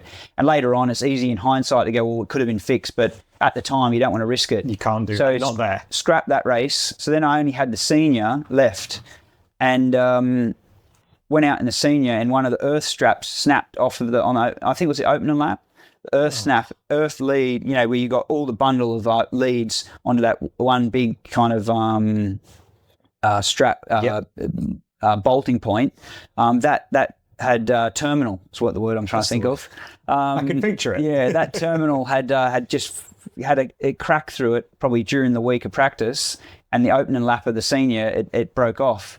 So I was riding, and I wasn't broken off, but it was touching intermittently. Yeah. So I was riding along, I was like, everything's going great, and then all of a sudden, and then go good again, and then trying to work that out, and then trying to work out, yeah. So I come into the pits, and the dash was flashing on and off, and they just said, they made the decision for me. They said, nah, we don't know what. No, at that moment they didn't know what it was, but they're like, no, you're not re-entering. That ain't the place to. So I literally got the opening Superbike race after a shortened practice, and that were it. So because of, as I explained, so I set the newcomers lap record, 127.7. But honestly, I genuinely say this, not in hindsight, I felt comfortable doing it. And maybe the chain, maybe there's a greater power in the world, and I'm not very spiritual, but maybe something was keeping me safe, like maybe if I'd had a rode the senior, I might have tried harder or tried too hard and end up in a wooden box, who knows? And things outside of my control controlled it for me. But so that was sort of how it came about. And then, there's hours of stories around the TT. So let's not open that Pandora's box. Let's just talk about this year. Yeah. Because that's the most recent one. Yeah. Your best lap time that you've ever done. Mm-hmm. Second in the senior. Yeah. 206 down Sulby Straight. Yeah. I mean, you talk about the chain. Obviously, it reminds me of the first Superbike race, which you've had your disappointments at the TT for things outside of your control. Yeah. But this year, I remember watching it in 23, and there's a camera just past the bungalow, right, past the footbridge, which catches you coming up from the bungalow. You come up and then you go through a right-hander as you carry on through over the mountain. Yeah, and it was first practice. Up Halewood's Rise into Brandywell. Yes, that's the one. And I remember messaging Brains, and you could see that you were just finding your way through. You weren't quite 50 pence in the corner. Just still looking for your turning in point. Yeah. And it was fascinating to see how you made that progress through the week. Oh, okay. Because that was the one marker, because it was the same static camera. So you could see the improvements. Yeah, sure. So watching that first practice on TT Plus and then seeing where you were at the end of the week and then what's gone on to this year with the pace that you've done and the success that you've had, it's been so good to see it, and the love that you have for the TT and the results that have been well deserved. Yeah. But standing on the podium and the senior TT, tell me about that. Well, how long do we have? It's a long story to get to there. Like, I don't even know what time it is. Yeah. So I'll give you some background. So I did 13 and 14, and then I had 2 years off. Yep. And I come back on the Norton, and I was a little bit, I guess, naive to the job, because I thought I would just come back and be at least where I was, where I finished 14. But honestly, the first laps of so it would have been 16 and 17. First laps of 16, honestly, I was like a newcomer, brand new to the track. Obviously, I knew where the track went, but because you don't forget things like that. But knowing where it goes and racing the track. Just like, honestly, I couldn't believe how much sensation conditioning I'd lost. So I'd go into corners that I knew were right-handers, but just, as you say, 50p in the turn, like, oh my God. And I was like, why don't I know how to go around the corners? So then I rode, so I did 127.7 in I think, in 13. And then I can't remember what I did in 14. I think I did 128 in 14 on the MR. That was a bad bike for the TT for some reason. We won't go into that. Then 15 and 16 were off. 17, I came back. And eventually, once I got the feel with it, so the point is that when I had the couple of years off, it was really hard to come back again. So then when I rode, that's right, that's what I was getting to. 16 and 17, I think 16 I did 130. I can't remember, maybe. And then 17 was 131.7, because I think it's the fastest time on the Norton. And so the second year was a lot better on the Norton, went a bit quicker. But then I had 5 years away. Yeah. So coming back in 23, I was really nervous. I was like, I remember what 2 years away felt like. So having 5 years away, I'm going to go out the pit lane the wrong direction. I'm going to be that, not remembering which way to go. But to my pleasant surprise, it wasn't bad. I actually felt so much more at ease just riding, not fast, but I wasn't fast the first laps of 16 either, and it scared the hell out of me. So it was such a joy just to ride 23. Yeah. It wasn't nearly as bad. And I think what it is, it's a cumulative knowledge. So when you've just got 2 years at something like that, and then you have 2 years away, it's like it's a long time away for what's a short amount of knowledge. Yeah. But then when you bulk it together and go, well, that's 4 years of knowledge you had. So 4 years cumulative is far more valuable even with 5 years away. Yes. So I don't know how to explain the maths any better, but that just seemed how it was to me. So when I went back in 23, I just got on with the job and just made progress. And I was expecting it to be a slow, steady progress, but a certain part of it was like really easy. Yeah. And then to go fast was really hard. And one of the things that really set us back in 23 was because of the suspension. I can't remember exactly how it came about, but I was saying that the bike felt too soft. Yeah. And the pot that measures the potentiometer that measures the suspension activity was a different length because we used a different swing arm and blah, blah, blah. There's something was, I can't explain exactly how, but basically I was like, wow, it's way too soft. And they're like, no, you're not using nearly enough travel. It's too hard. So we went out in the next practice making it softer because the data said it was too hard, but the pot was reading wrong. So my instincts were right. It's too soft. Yes. And we went even softer. And honestly, I was white as a sheet when I come in. I nearly touched every hedge I think there was to hit. And I was thinking, what the hell am I doing here? And then obviously we then fixed the bike, went the right direction, found the error, and it was a big improvement from then on. But and then eventually, which felt like forever, eventually improved my lap time and went to a 132. So every year, pretty much at TT, even with the years off, I've gone quicker and quicker and quicker. And and I've been satisfied. Every year I've gone away from the TT, pleased that I've gone quicker than my previous best and felt like I've done a good job. And I don't think it was, at the time riding the Norton, I don't think what I was able to do with that bike was recognised. I think it wasn't until years later that people went, actually, this is a really good 32-1, whatever it was on that was actually probably pretty good. And even definitely the person that upset me the most was Stuart Garner. Because he was like really disappointed with the results. He thought we were going to be podium potential. And I don't judge him for that. Like, that's what he wanted. You know what I mean? That's what he set his heart on. He thought he had the bike. He thought he had the riders. He thought he had done everything. And we weren't able to achieve it. So for him, he was like so like underachieved. But for me, I was like, I just done 132. You know how hard I had to ride that bike to 132? And I'm still to this day like pleased with what I did on that bike. It was great. So then, but I keep going back into history. So okay. So yeah, 132 was like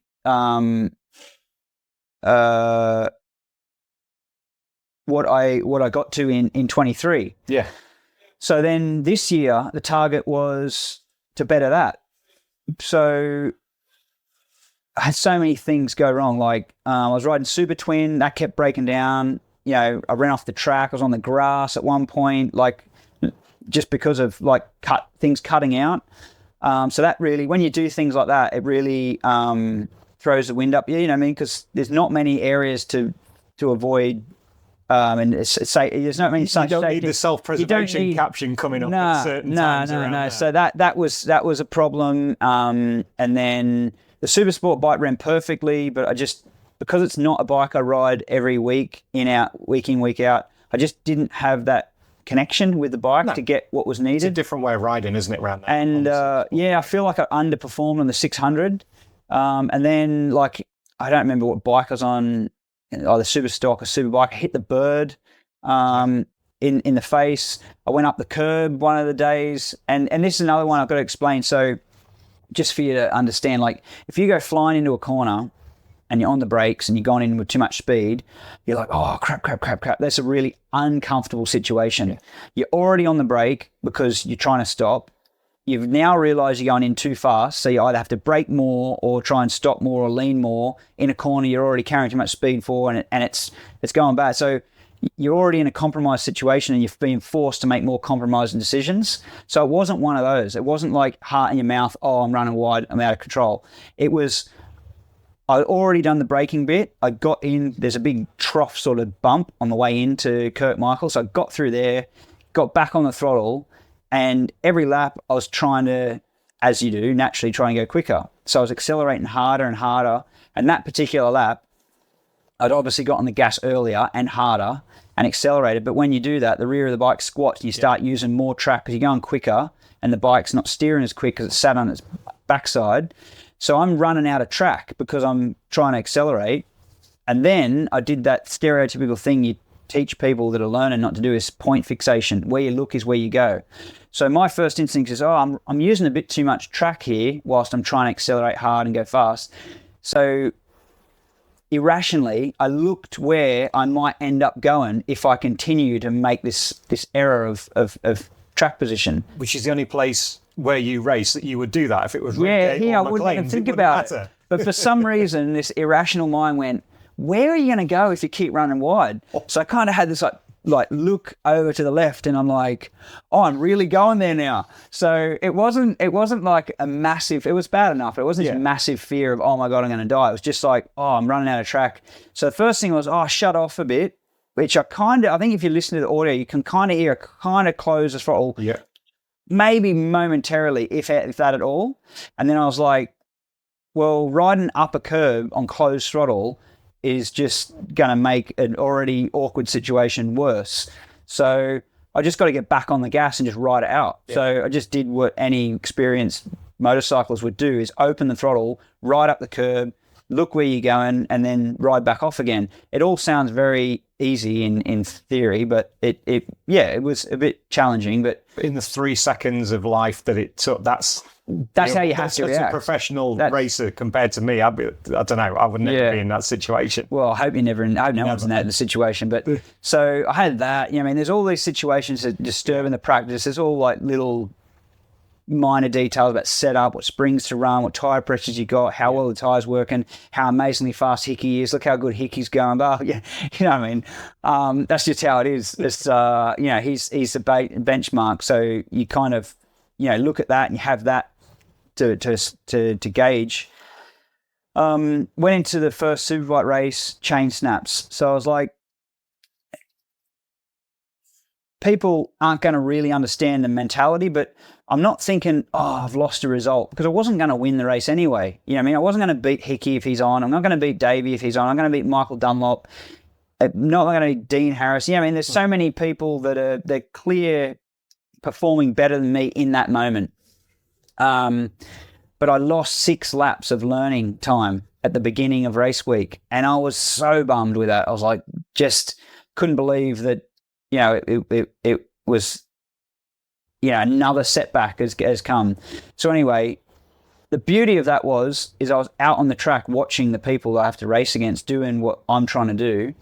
And I learned so much. Like I was on the edge side of the track at Henley's, and I watched like the difference between the top 3 go through there versus someone outside the top 10 is night and day. Like what gear they're in, what track position they're on, the RPM, where they brake, where they tip in. It's like so noticeable. I don't know if it's noticeable just to the average onlooker. They might just see fast bikes going through corners, but I was looking at intricate detail, and I picked out so much. So then I started walking, and I walked up all the way to end of Cronky Straight where the chain snapped, and just studying what's happening on track. And not because that particular corner was what I need to know to go quick, but just understanding the mechanics of what it takes to go quick and what the top end. It's an opportunity that you can't to understand it from the side of the course. So out of a poor, crappy situation, I actually got a lot out of that.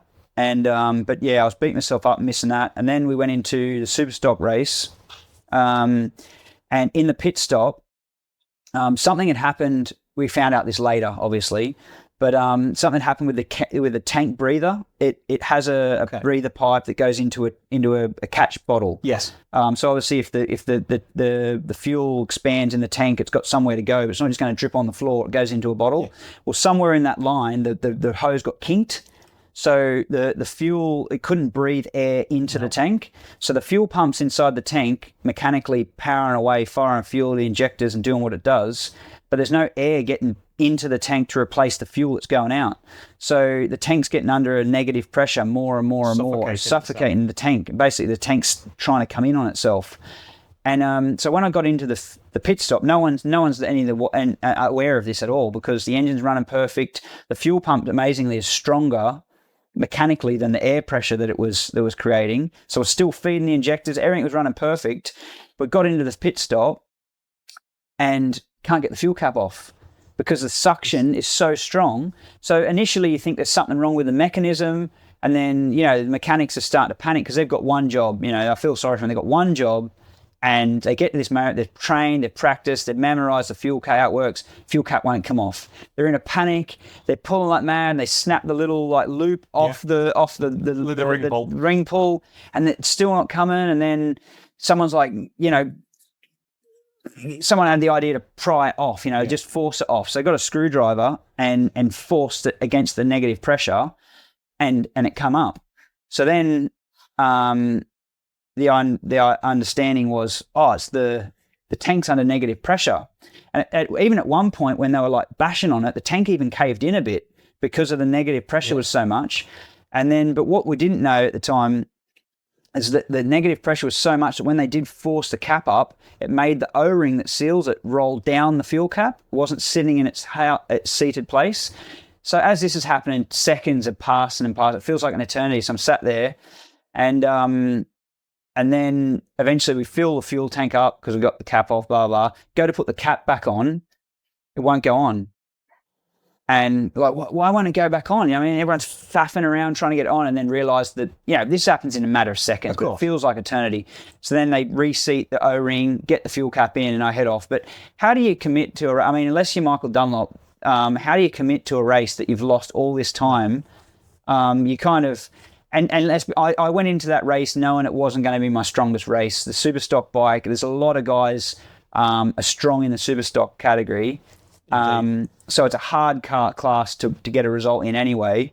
So I'd felt like after the week of practice and all the different setbacks and now this fuel stop, you know, I found it hard to really commit 100% to something I was already out of anyway. So it was just sort of like another mental kind of blow. And then I had another problem, like even in the Super Twin, got to the pit stop, go to come out the pit stop, hit the start button, bike doesn't start. It's like we're running and bumping it and trying everything to get it to start. It's just one of those things. I don't know the exact details. I don't want to know. It's just like another race. It's put to the side, didn't work. More race laps lost. The final Super Twins, next Superstock race got abandoned because we're running out of time. The other, I haven't mentioned the Supersport because again, the Supersport bike ran perfect all week. I just didn't have the minerals or whatever to make that bike perform as good as it should. And it probably wasn't, at the times of hopping on the bike, wasn't in the right mental space because of all the other things falling apart around me. External factors. So I'm just kind of like hopping on the bike on what's going to go wrong in this race. So then set off in the Twin. I can't remember what the early problems were with the Twin in the final race, but the second lap, it was only going to be a 2-lap race, I think. Yeah. And the second lap, I was going so much better. Even if, you know, it wasn't an amazing result, I would have been just happy to finish the lap, get a good lap time, you know, get good positions, and it got red flag because of a crash. So I was like, another result, and they went back to the lap before, which was really poor because my first lap was crappy. So I was just sort of like got to a point, I was like, you know what, this is going to be another one of them learning years. You know, it's just another year, just put a line through it to learn new at the TT. It's just how it is, you know what I mean? Like if you spoke to John McGuinness or, you know, Bruce Anstey, I mean, they must have a list of all these years that they've had where there's been setbacks. So I'm not putting myself in a different category that no one else has experienced. I'm just mentioning it's just part of it. You know what I mean? It is. And I'm actually willing to accept it, you know, and just go, you know what? I'm angry, I'm upset, I'm emotional, drained or whatever, but it just is what it is. And I'm just... So I went into the final Superbike race, the senior, and on the Superbike, and it was only 4-lap race, so 1 pit stop. And I come into the pit stop, and they're like, you're in second. And I'm like, what? So I saw Michael break down on the opening lap, I think it was. And so I knew he was out with a mechanical. And then in the pit stop, they said, Pete's crashed. He's okay. He's up, but he's crashed. All right. And I saw Davey come past, and Dave was on a mission, so I knew I wasn't catching him. Yeah. But I was like, right, I'm in second. I got 2 laps.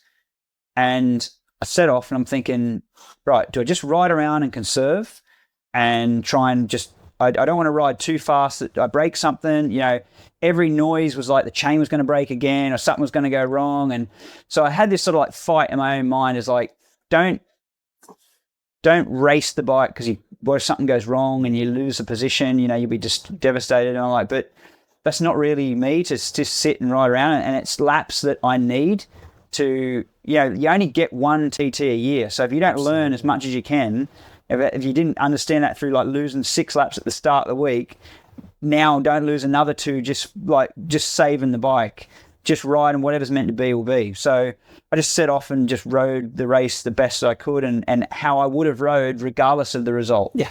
And I genuinely felt best on that bike. Like the Superstock bike's well behaved, but I don't trust it. I don't know it. Like the 600. Yeah. The 600 was really good, far better bike than what I got out of it this year. But I don't ride it every week. I don't know it. I don't trust it. I don't understand the tyres. I don't understand the bike. I haven't ridden it at a short circuit to learn all of its characteristics. I'm kind of riding on a road, just guessing my way. And that's how I feel a bit on the Superstock bike. But when I get on the Superbike, it twitches, it weaves, it shakes its head. It does everything that a bike shouldn't do to be comfortable. But yet I'm comfortable because I know what it does. You know what it does. This is my machine. It's what I'm used to. So when it's doing bad things, I just ride with it. I'm like, yeah, we're sweet. We've done this a million times before, and I just feel good on that bike, even when it's doing things wrong. So I just went out and actually felt good. It was all the things that I'd built up through the week. It all came together, and I did a 134 mile an hour lap. So even if I finished 10th in that race, because everyone rode superb and rode better than me, I'd have still been happy, equally as happy, doing the 134. Yeah. The second place was just the cherry on the top. And I know if Pete hadn't crashed, and I know if Michael hadn't had the mechanical, I wouldn't have been on the podium. But I'm okay with that because it wasn't the podium that I was most happy about. Although I was happy to be there and have had that experience, it was doing 134 because every year has been a progress and a progression. And I was hoping to do 133. And I didn't. I skipped 133 and went straight to 134. And there's only 5 people in the world that have ever done 134 lap around the Isle of Man. So I'm in a small group of elites. You know what I mean? So it's just exclusive club. It's pretty cool. So that's sort of like, if I had to summarize the TT, it's like that. It is a place that fascinates me, and the one thing as listeners and viewers know, and anybody that I speak to that's done the TT, and this is our first conversation about it, the point where Brains pats you on the back, or whoever takes you to no man's land, and you start paddling through. Who named it No Man's Land? Where'd that come from? I've only heard that, I think, in the last year or so. But I don't know how long it's been called No Man's Land. I don't know. And it makes sense. I get it. It does fit. Sorry to distract you from your comments, but I just wondering where the No Man's Land come from. It's the only way that I can explain it, because you are on your own. Yeah. It is it's not the race yet, but it's just in No Man's Land. You sort of 30 seconds, 20 seconds, 10 seconds. Go. And then you're at peace with yourself because it's just you and the bike. Yeah. But in those 40 or that minute or so that it takes to go from the pat on the back, see you after, to get into the paternal tap man, as I call him. Yeah. What's your thought process? What are your feelings in that point? To the point where he goes, I'm not nervous there as much as you would think. I'm more nervous on a BSB. So I think the most nervous I get is when you're, say, on the front row or even on pole position, and you're one of the best and you're one of the favourites for the race result, but you're never guaranteed in BSB. I mean, even if you're qualified on pole and you've done all these amazing things, you get into the race and it has a way of turning itself on its head. So when I'm sat there, in the pit box, most of the crew have left to go to the pit grid. So you're kind of a little bit on your own. You're like, where are all my friends? You're on your own. You got your gloves on, and you can hear you breathing in your own helmet because you're in that confined space, and you're about to go out. That's sort of like the most nervous environment for me, is that moment there. Then once I go out on the track, I'm kind of riding the bike, and other externals sort of distract you from the nerves. And then when you get on the grid and you stop again, you're kind of a bit nervous there, but I've got my wife and I've got my crew chief, and we're talking about details of the bike and talking to the data guy about, which map settings to use and blah, blah, blah, and what options I've got. And so you've kind of got some distractions. So that's the next most nervous bit. And the reason I'm nervous is because I want success. Not success, but I've got this, this, I don't know. It's not pressure, because pressure is created from within. You create the pressure. It's not like something is. So pressure isn't really the correct term, but I'll use it because people understand. Yeah. You've got this pressure to perform, and you've got this expectation that you put on yourself to do a good job, and you want to do well. You don't want to stuff it up. So this is where the nervous energy comes from. Where the TT, I don't have any of that. Yeah, I mean, I don't care. I do. I say don't care in a way, but I'm sure people understand. I don't care so much about the result. The result's going to is fixed in time, I think. Yeah. All I can do is ride what I'm comfortable riding and risk what I'm comfortable risking. And if that brings a result, then I'm going to be happy with that. That's at least how I operate. So I'm not nervous about success or a result or a lap time or whatever.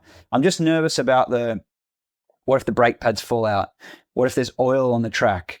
What if the marshals aren't paying attention? What if a tree branch snaps off in an apex before a marshal can react in time? And all these stupid thoughts. What if a chain snaps and rather than it flinging out like it does, it gets stuck in somewhere and locks up the back wheel? Or a gearbox seizes. That never happens. But what if it does? What if it happens? What if a clutch explodes and a piece of the clutch locks up the gearbox? And I mean, something that throws nerves up me. Yeah. That's what I get nervous about. But just rolling up to the track, I'm completely at ease. You know what I mean? Like, I'm comfortable where I'm going to brake. I'm comfortable where I'm going to steer into the turn, the apex speed, the gear position. You know, even the sun dazzle and stuff like that, yeah, which can be bad in practice. I'm actually kind of okay with that because I can make adjustments to control that. It's a controllable factor. I might not do my best lap time. No. But it's something that I can make adjustments to control. I can't make an adjustment to fix how much tire grips on oil. No. You know, like it just doesn't. So there's definitely nervous energy, but it's about for different reasons. You can't control the uncontrollable. Yeah. So then you end up just going, look, to hell with it. It's going to be what it is. And I'm sure everyone else does the same thing. It's not just me. I'm sure they all have these ideas and thoughts at different moments and different severities. And then you go, well, either I pull off the grid because I'm not comfortable or I carry on. Well, I'm carrying on because that's what I want to do. So, and that's what I do. And it's not really that bad. That last bit being pushed in, it's pretty relaxed. Most riders I speak to are of the same opinion. Yeah. And even more so, pretty chilled. Once you drop the clutch and you're away. Yeah, then you're 100% nothing else matters. You do have little, I don't know if others do, I definitely have a few thoughts. Like I always check the brakes before all the break-in points. Okay. So I'll even though it possibly slows the bike up a bit, yeah, I'll always drag the brake just to make sure, not to the point where you'll see like a fork dip, no, but enough where I can feel that there's lever pressure building that I'm like, yeah, they're still there. So I do, even when I'm racing, even though like we say most of the nervous energy is gone and you get on with it, there's still like that background thought of like, well, I need to check the brake because there's not really many exit strategy up here if I don't have any. There isn't. So yeah, there absolutely isn't. And it was so good to see you on the podium there. And it's a culmination of the hard work over the years of the learning. You've lost a lot of race laps. Practice laps are always useful, but race laps under race conditions, you can't replicate those. No, you can't, because it's once a year. Like if there was another way to speed up your learning at the TT, people would have found it and exploited it, and people that were not meant to be up the front would be up the front all of a sudden. You'd be thinking, how have you skipped all this learning necessary? And you've just... So if you understand that the only way to learn is to go and do the Ironman TT on that one period once a year, then you think, well, if you've got someone like Hickey, Michael, Connor Cummins, someone that's got years of experience, talented, knows the place better than anyone, and they've done all these years and you've missed all these years, how are you ever supposed to catch up? Because every year you go to catch up, they're going to move forward. They're going to move forward, yeah. So the only thing I can say to combat that is that the ceiling kind of restricts you from going quicker. What's possible from a motorcycle today, like we're doing the lap record now is 136. Like that was not possible. It wouldn't matter who you put on the bike. You could not have done that lap time in 2010. No, definitely not. It wasn't possible. So there is a ceiling of some description. Like 136 is the record as it stands. And in that year that the 136 was achieved, maybe a 136 and something was achievable, or even a 137 maybe, but it didn't happen through circumstance. But I'm not talking about huge margins. No. There's a small margin of variation right when you get to the ceiling. But when you're like down where I've come from, the ceiling, you're far, far away from the ceiling. So the ability and the opportunity to learn and gain speed is going to be far greater than the ones that are already at that ceiling point. So Yeah. So Makes perfect sense. So, but it doesn't change the fact the only way for me to get quicker is to be there.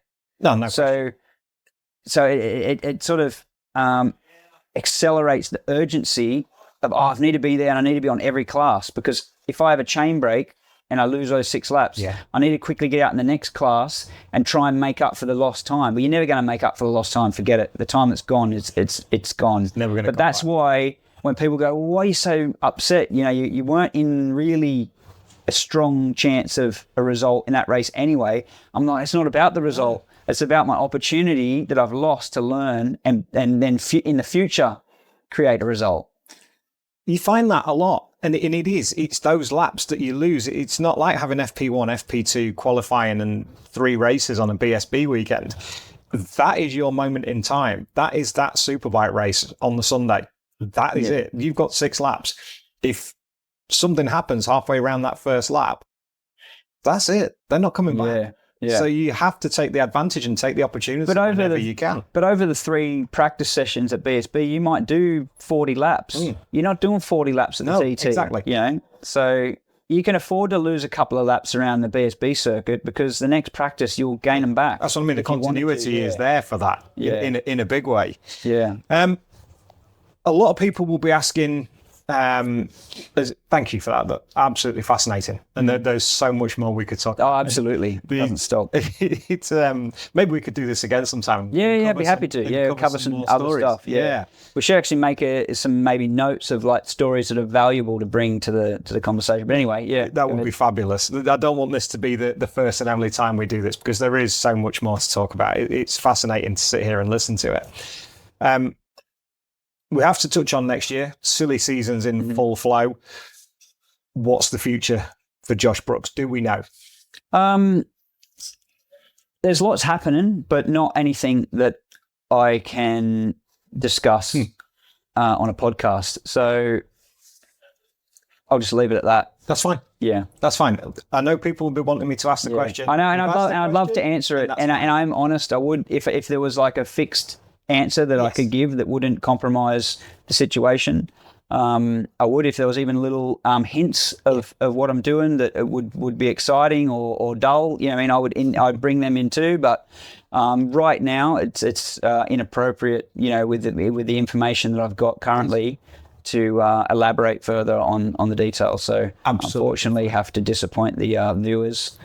One thing that I think the viewers and myself and the listeners that we'd love to see you back next year. Yeah. And we'd love to see you back at the TT next year as well. Yeah. Well, that's absolutely the target. You know, I mean, it goes without saying that, you know, I want to be here in BSB and I want to be at the Isle of Man TT.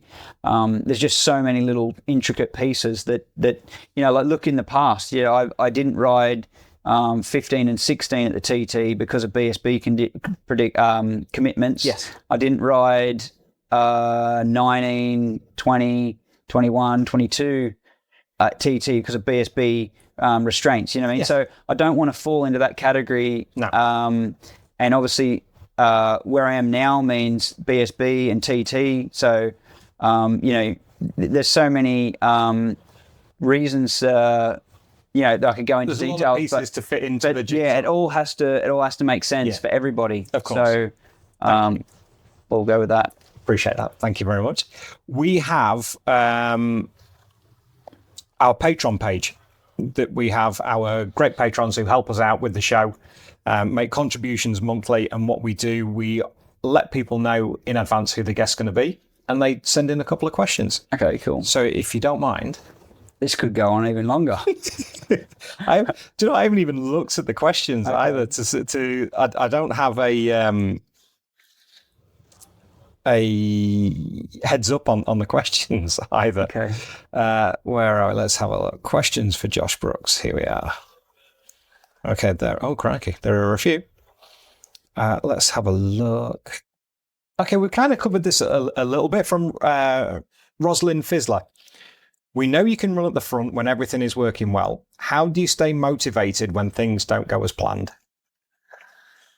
I don't know. I think motivation's like earlier when we started out earlier. I think it's something that I'm going to say born with. Yeah. Like it's a character of you as a person. It's like I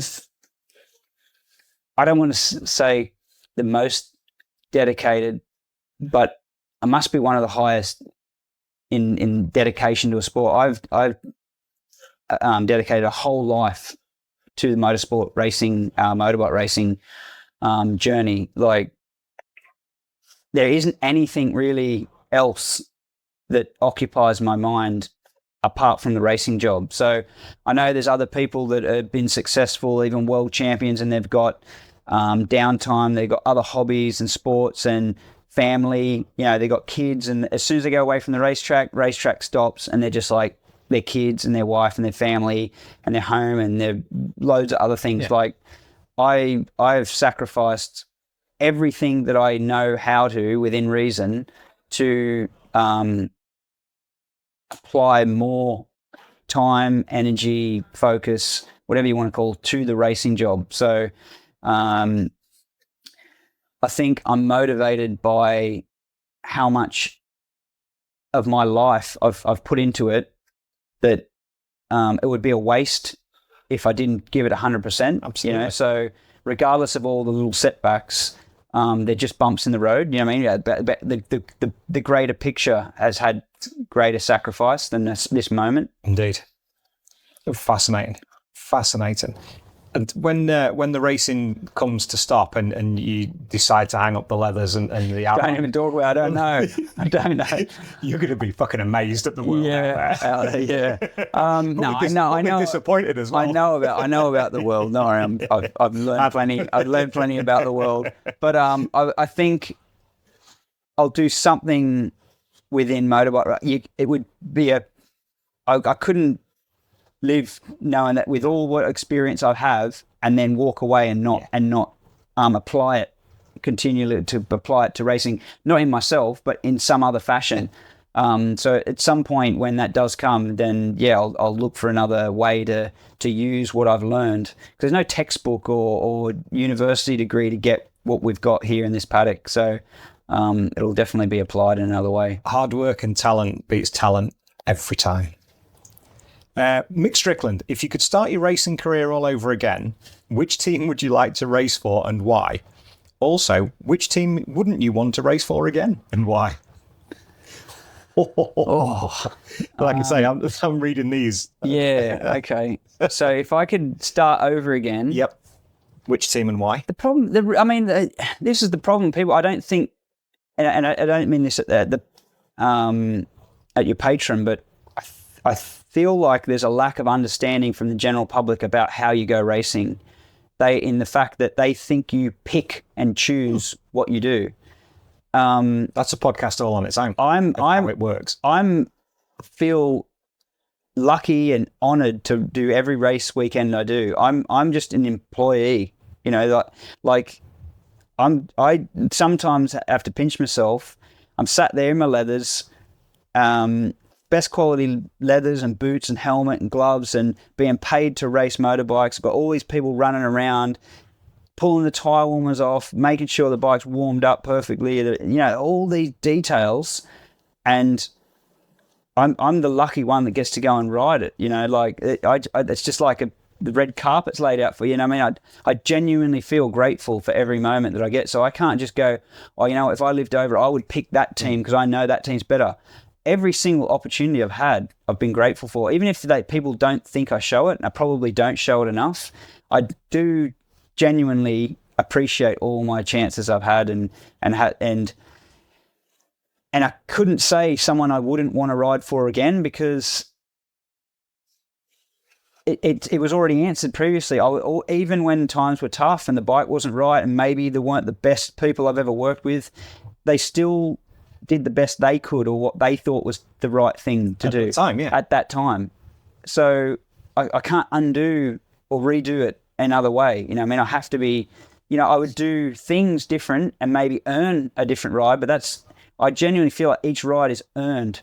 You know, so if I could go back in time and start again and do something different, not have that crash in that Suzuka test, you know what I mean? It may have earned me a better... That's going to come back in every podcast we do. It may have earned me a better position, but it's not one where I've been able to go, oh, yeah, I like that one, I'll take that. You know, that's not how our industry works. I'm Josh Brooks. I'm going to ride for you. Yeah. Oh, well, fucking are you? Yeah, we'll see about that, yeah. So, Mick Strickland, thank you very much for that question. Thank you. This goes back to one a little bit that we covered earlier. Phil Mayhew. Josh used to be known as Bad Boy Brooks. How does he think some of his more ambitious moves of back in the day compare with how people like Glenn and Tommy are having to ride now? And does he feel like there's been an increase in physical contact compared to years gone by? No, well, there was only a couple of things that were I was criticised of, and it was crashing into Sylvain Gintoli when I didn't have any brakes. Yep. And Johnny Ray didn't have any brakes on a Honda, and no one criticised him. In the same year, Glenn Richards didn't have any brakes on his Honda and broke his femur and was out for a while. No one criticised his actions.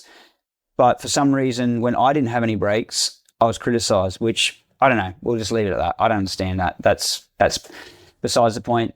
So then I got... for that action, which again, as it wasn't my fault, but I got a two round suspended ban. So I wasn't banned. No, I was being like watched for some time. Under observation. So for the next few races, I didn't do anything wrong. No. I rode completely like people know I ride, like I ride currently. And then I got to Mallory, and there's a whole story in Mallory in itself. Qualified 17th. Because of an engine issue we had during qualifying. Swapped to the engine I preferred, went out really strong in morning warm-up, come through the race from 17th up to 4th. No one mentions how I got from 17th to 4th. They only mentioned that, and then I spent maybe 4 or 5 laps in 4th behind Chris Walker, because Chris is fast. The further up the grid you go, the harder it is to make passes. Absolutely. And when you've got someone like Chris Walker to overtake, you've got to get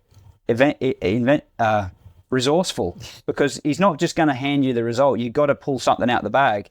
And this is where, at that time, it was my first year in BSB, I didn't have the experience of the tracks. I had race and bike experience. I've been third in the World Championship.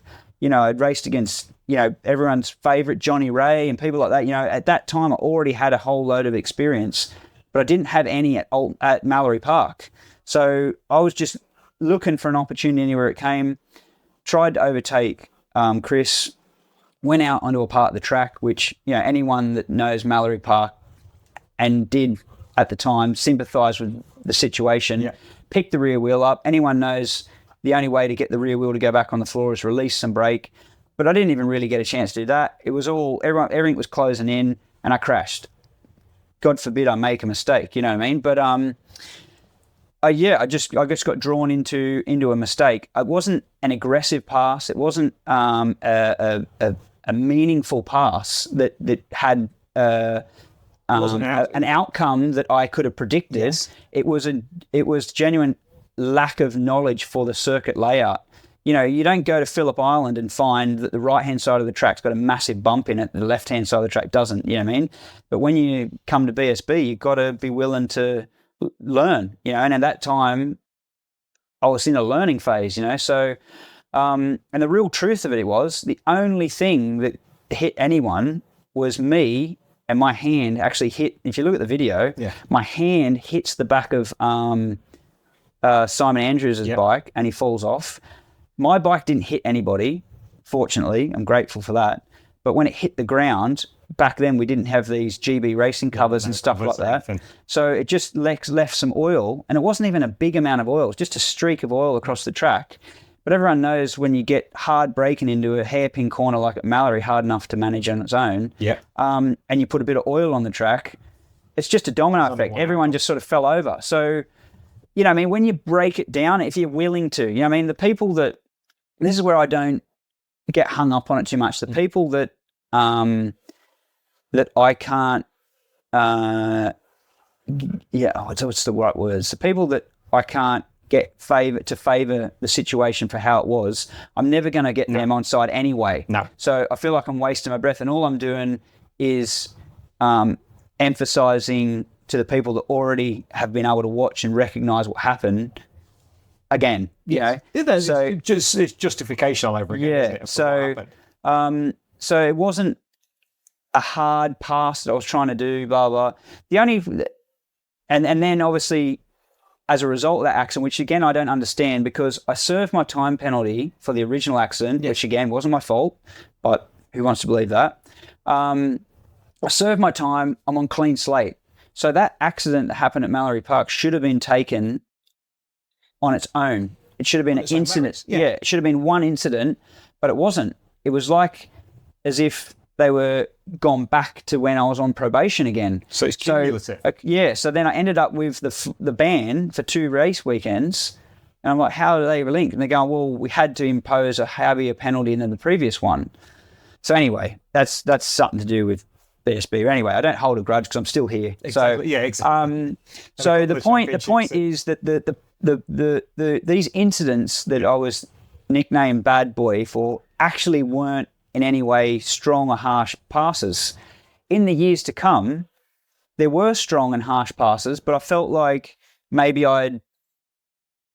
people had softened to me, warmed to me a bit, you know what I mean, in time. So there was a bit of a, people like, oh, okay, he's not that bad, and maybe that kind of idea, and they warmed to me. And then when I did put a hard pass on, they're like, you know what, this is what we want to see. Yeah. We didn't come to BSB because we want to watch them softly, gently. Oh no, you first. No, you go. You deserve Absolutely it. Not. That's not what people want to come to see. So I think when they did see hard and fast passes, it was like, well, that's part of BSB. If we didn't have that, it wouldn't be what it is. It goes back to Walker and Hodgie and exactly. So I think by that time, and apart from the Michael Rudder crash at Cadwell, I can't think of any passes that I've made in my 15 years or 16 years, whatever it is. I can't remember how many years it is now.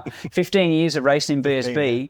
I can't remember, apart from the Michael Rudder one, and me and Michael Rudder are friends. We talk to each other. So even he always has a dig at me about it. But, if he's been able to get over it, then so should everybody else. Absolutely. But in the 15 years, apart from the one where Michael fell off, I can't think of a pass I've made on someone where they fell off. But I think it was 3 incidents in reasonable sort of kind of close time that people go, well, he did this, and then he did this, and then he did... Well, it was just 2, wasn't it? It was the one at Donington where I hit Sylvan when the brakes didn't work, and then the Mallory. Then Mallory. How long after was Cadwell? That was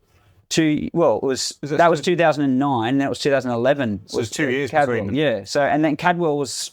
Again, one. If you've got to go back 13 years to find where I did wrong. That's right. Yeah, but there were 3 incidents that people. That people hang up on. People hang up on. That's what I mean. Yeah, they weren't consecutive weekends. But they're the only 3. I don't think to further answer the question. I don't think that the harshness or the passes have gotten harsher or harder now. I think there's always been passes, and it's just current.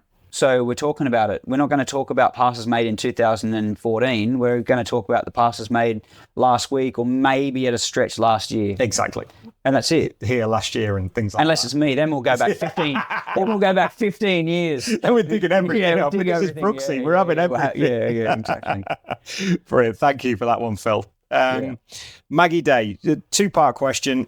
How often do you manage to get home to Australia? And what do you think of the new point system in BSB now?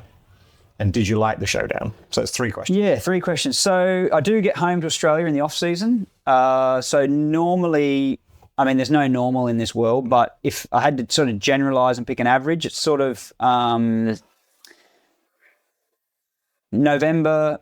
Like even last year, I didn't get home until December because I went to Macau. But normally, I'll get home in November. So then I get December, January, And then sometimes I come back in February, sometimes it's March. It depends on the calendar, but in general, it's kind of home in November, back in the 1st of March. So I get, a good period, 3 months in Oz.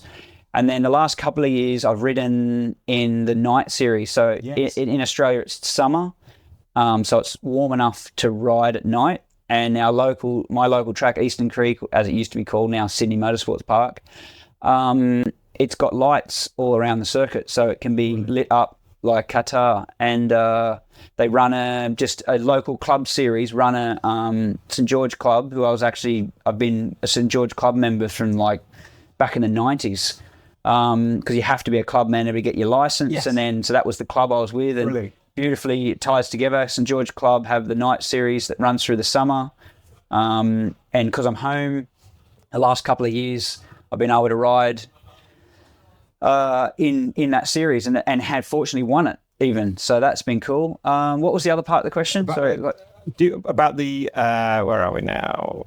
Do I get home? Point system. Oh, the point system. What do you think of the new point system, and did you like the showdown? Yeah, so points, I'm not really bothered. I think over the years, there's been very few results that would have been any different. So in 2012, I got second because of the showdown, where I would have won it on conventional points. So that's a bit crap, but You're one of the only ones.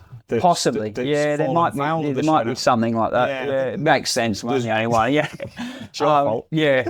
No, even then, I didn't like condemn the championship. It is what it is. I knew what the points were when the season started. You got to ride to suit the conditions. So Absolutely. I'm not really fussed on the points. I don't really give it much of a thought. No. I think the showdown was good. The only problem, the only negative, if there was one, is it's somewhat confusing to the non-diehard, hardcore BSB fans. People that I know, especially people in Australia that don't get to watch every race. It's hard because it's not televised. They're watching it in delay because of the time difference. And they're like, what do you mean a showdown? Yeah. And then I'm like, I can't be bothered even explain it.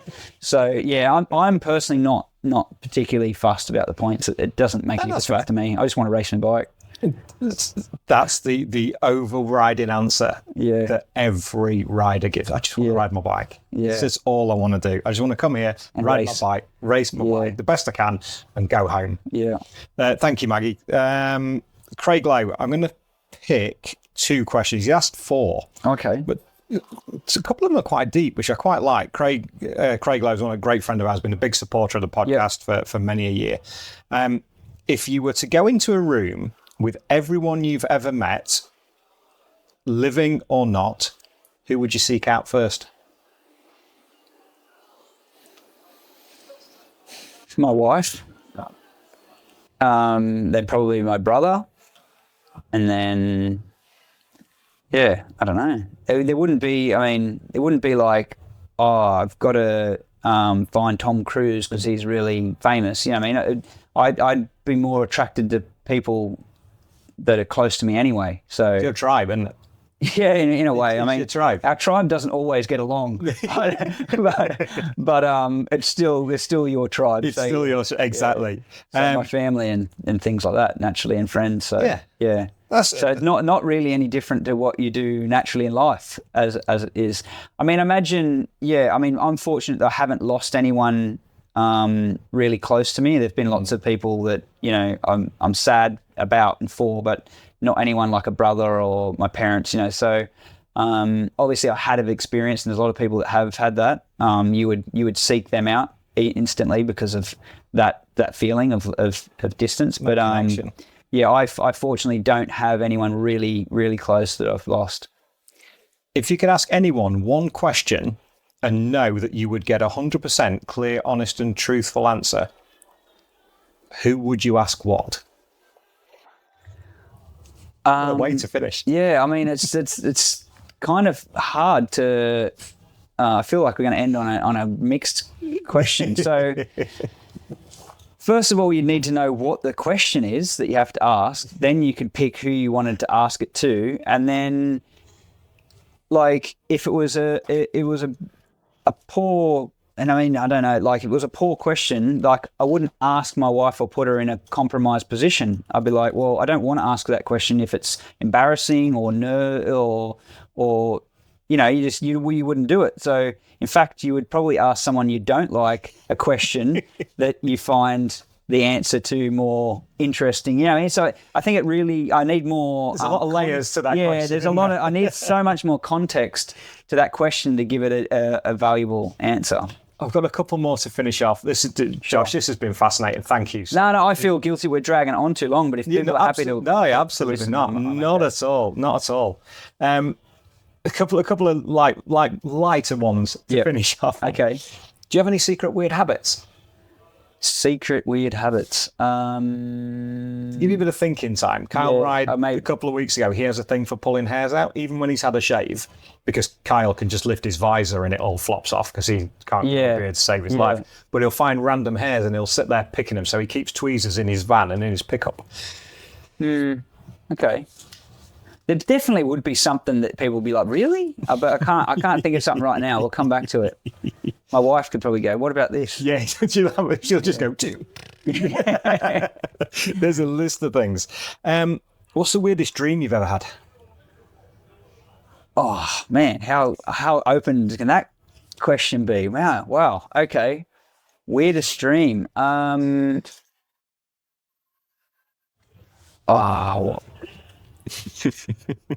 actually haven't remembered many dreams recently, but I have some wacky dreams.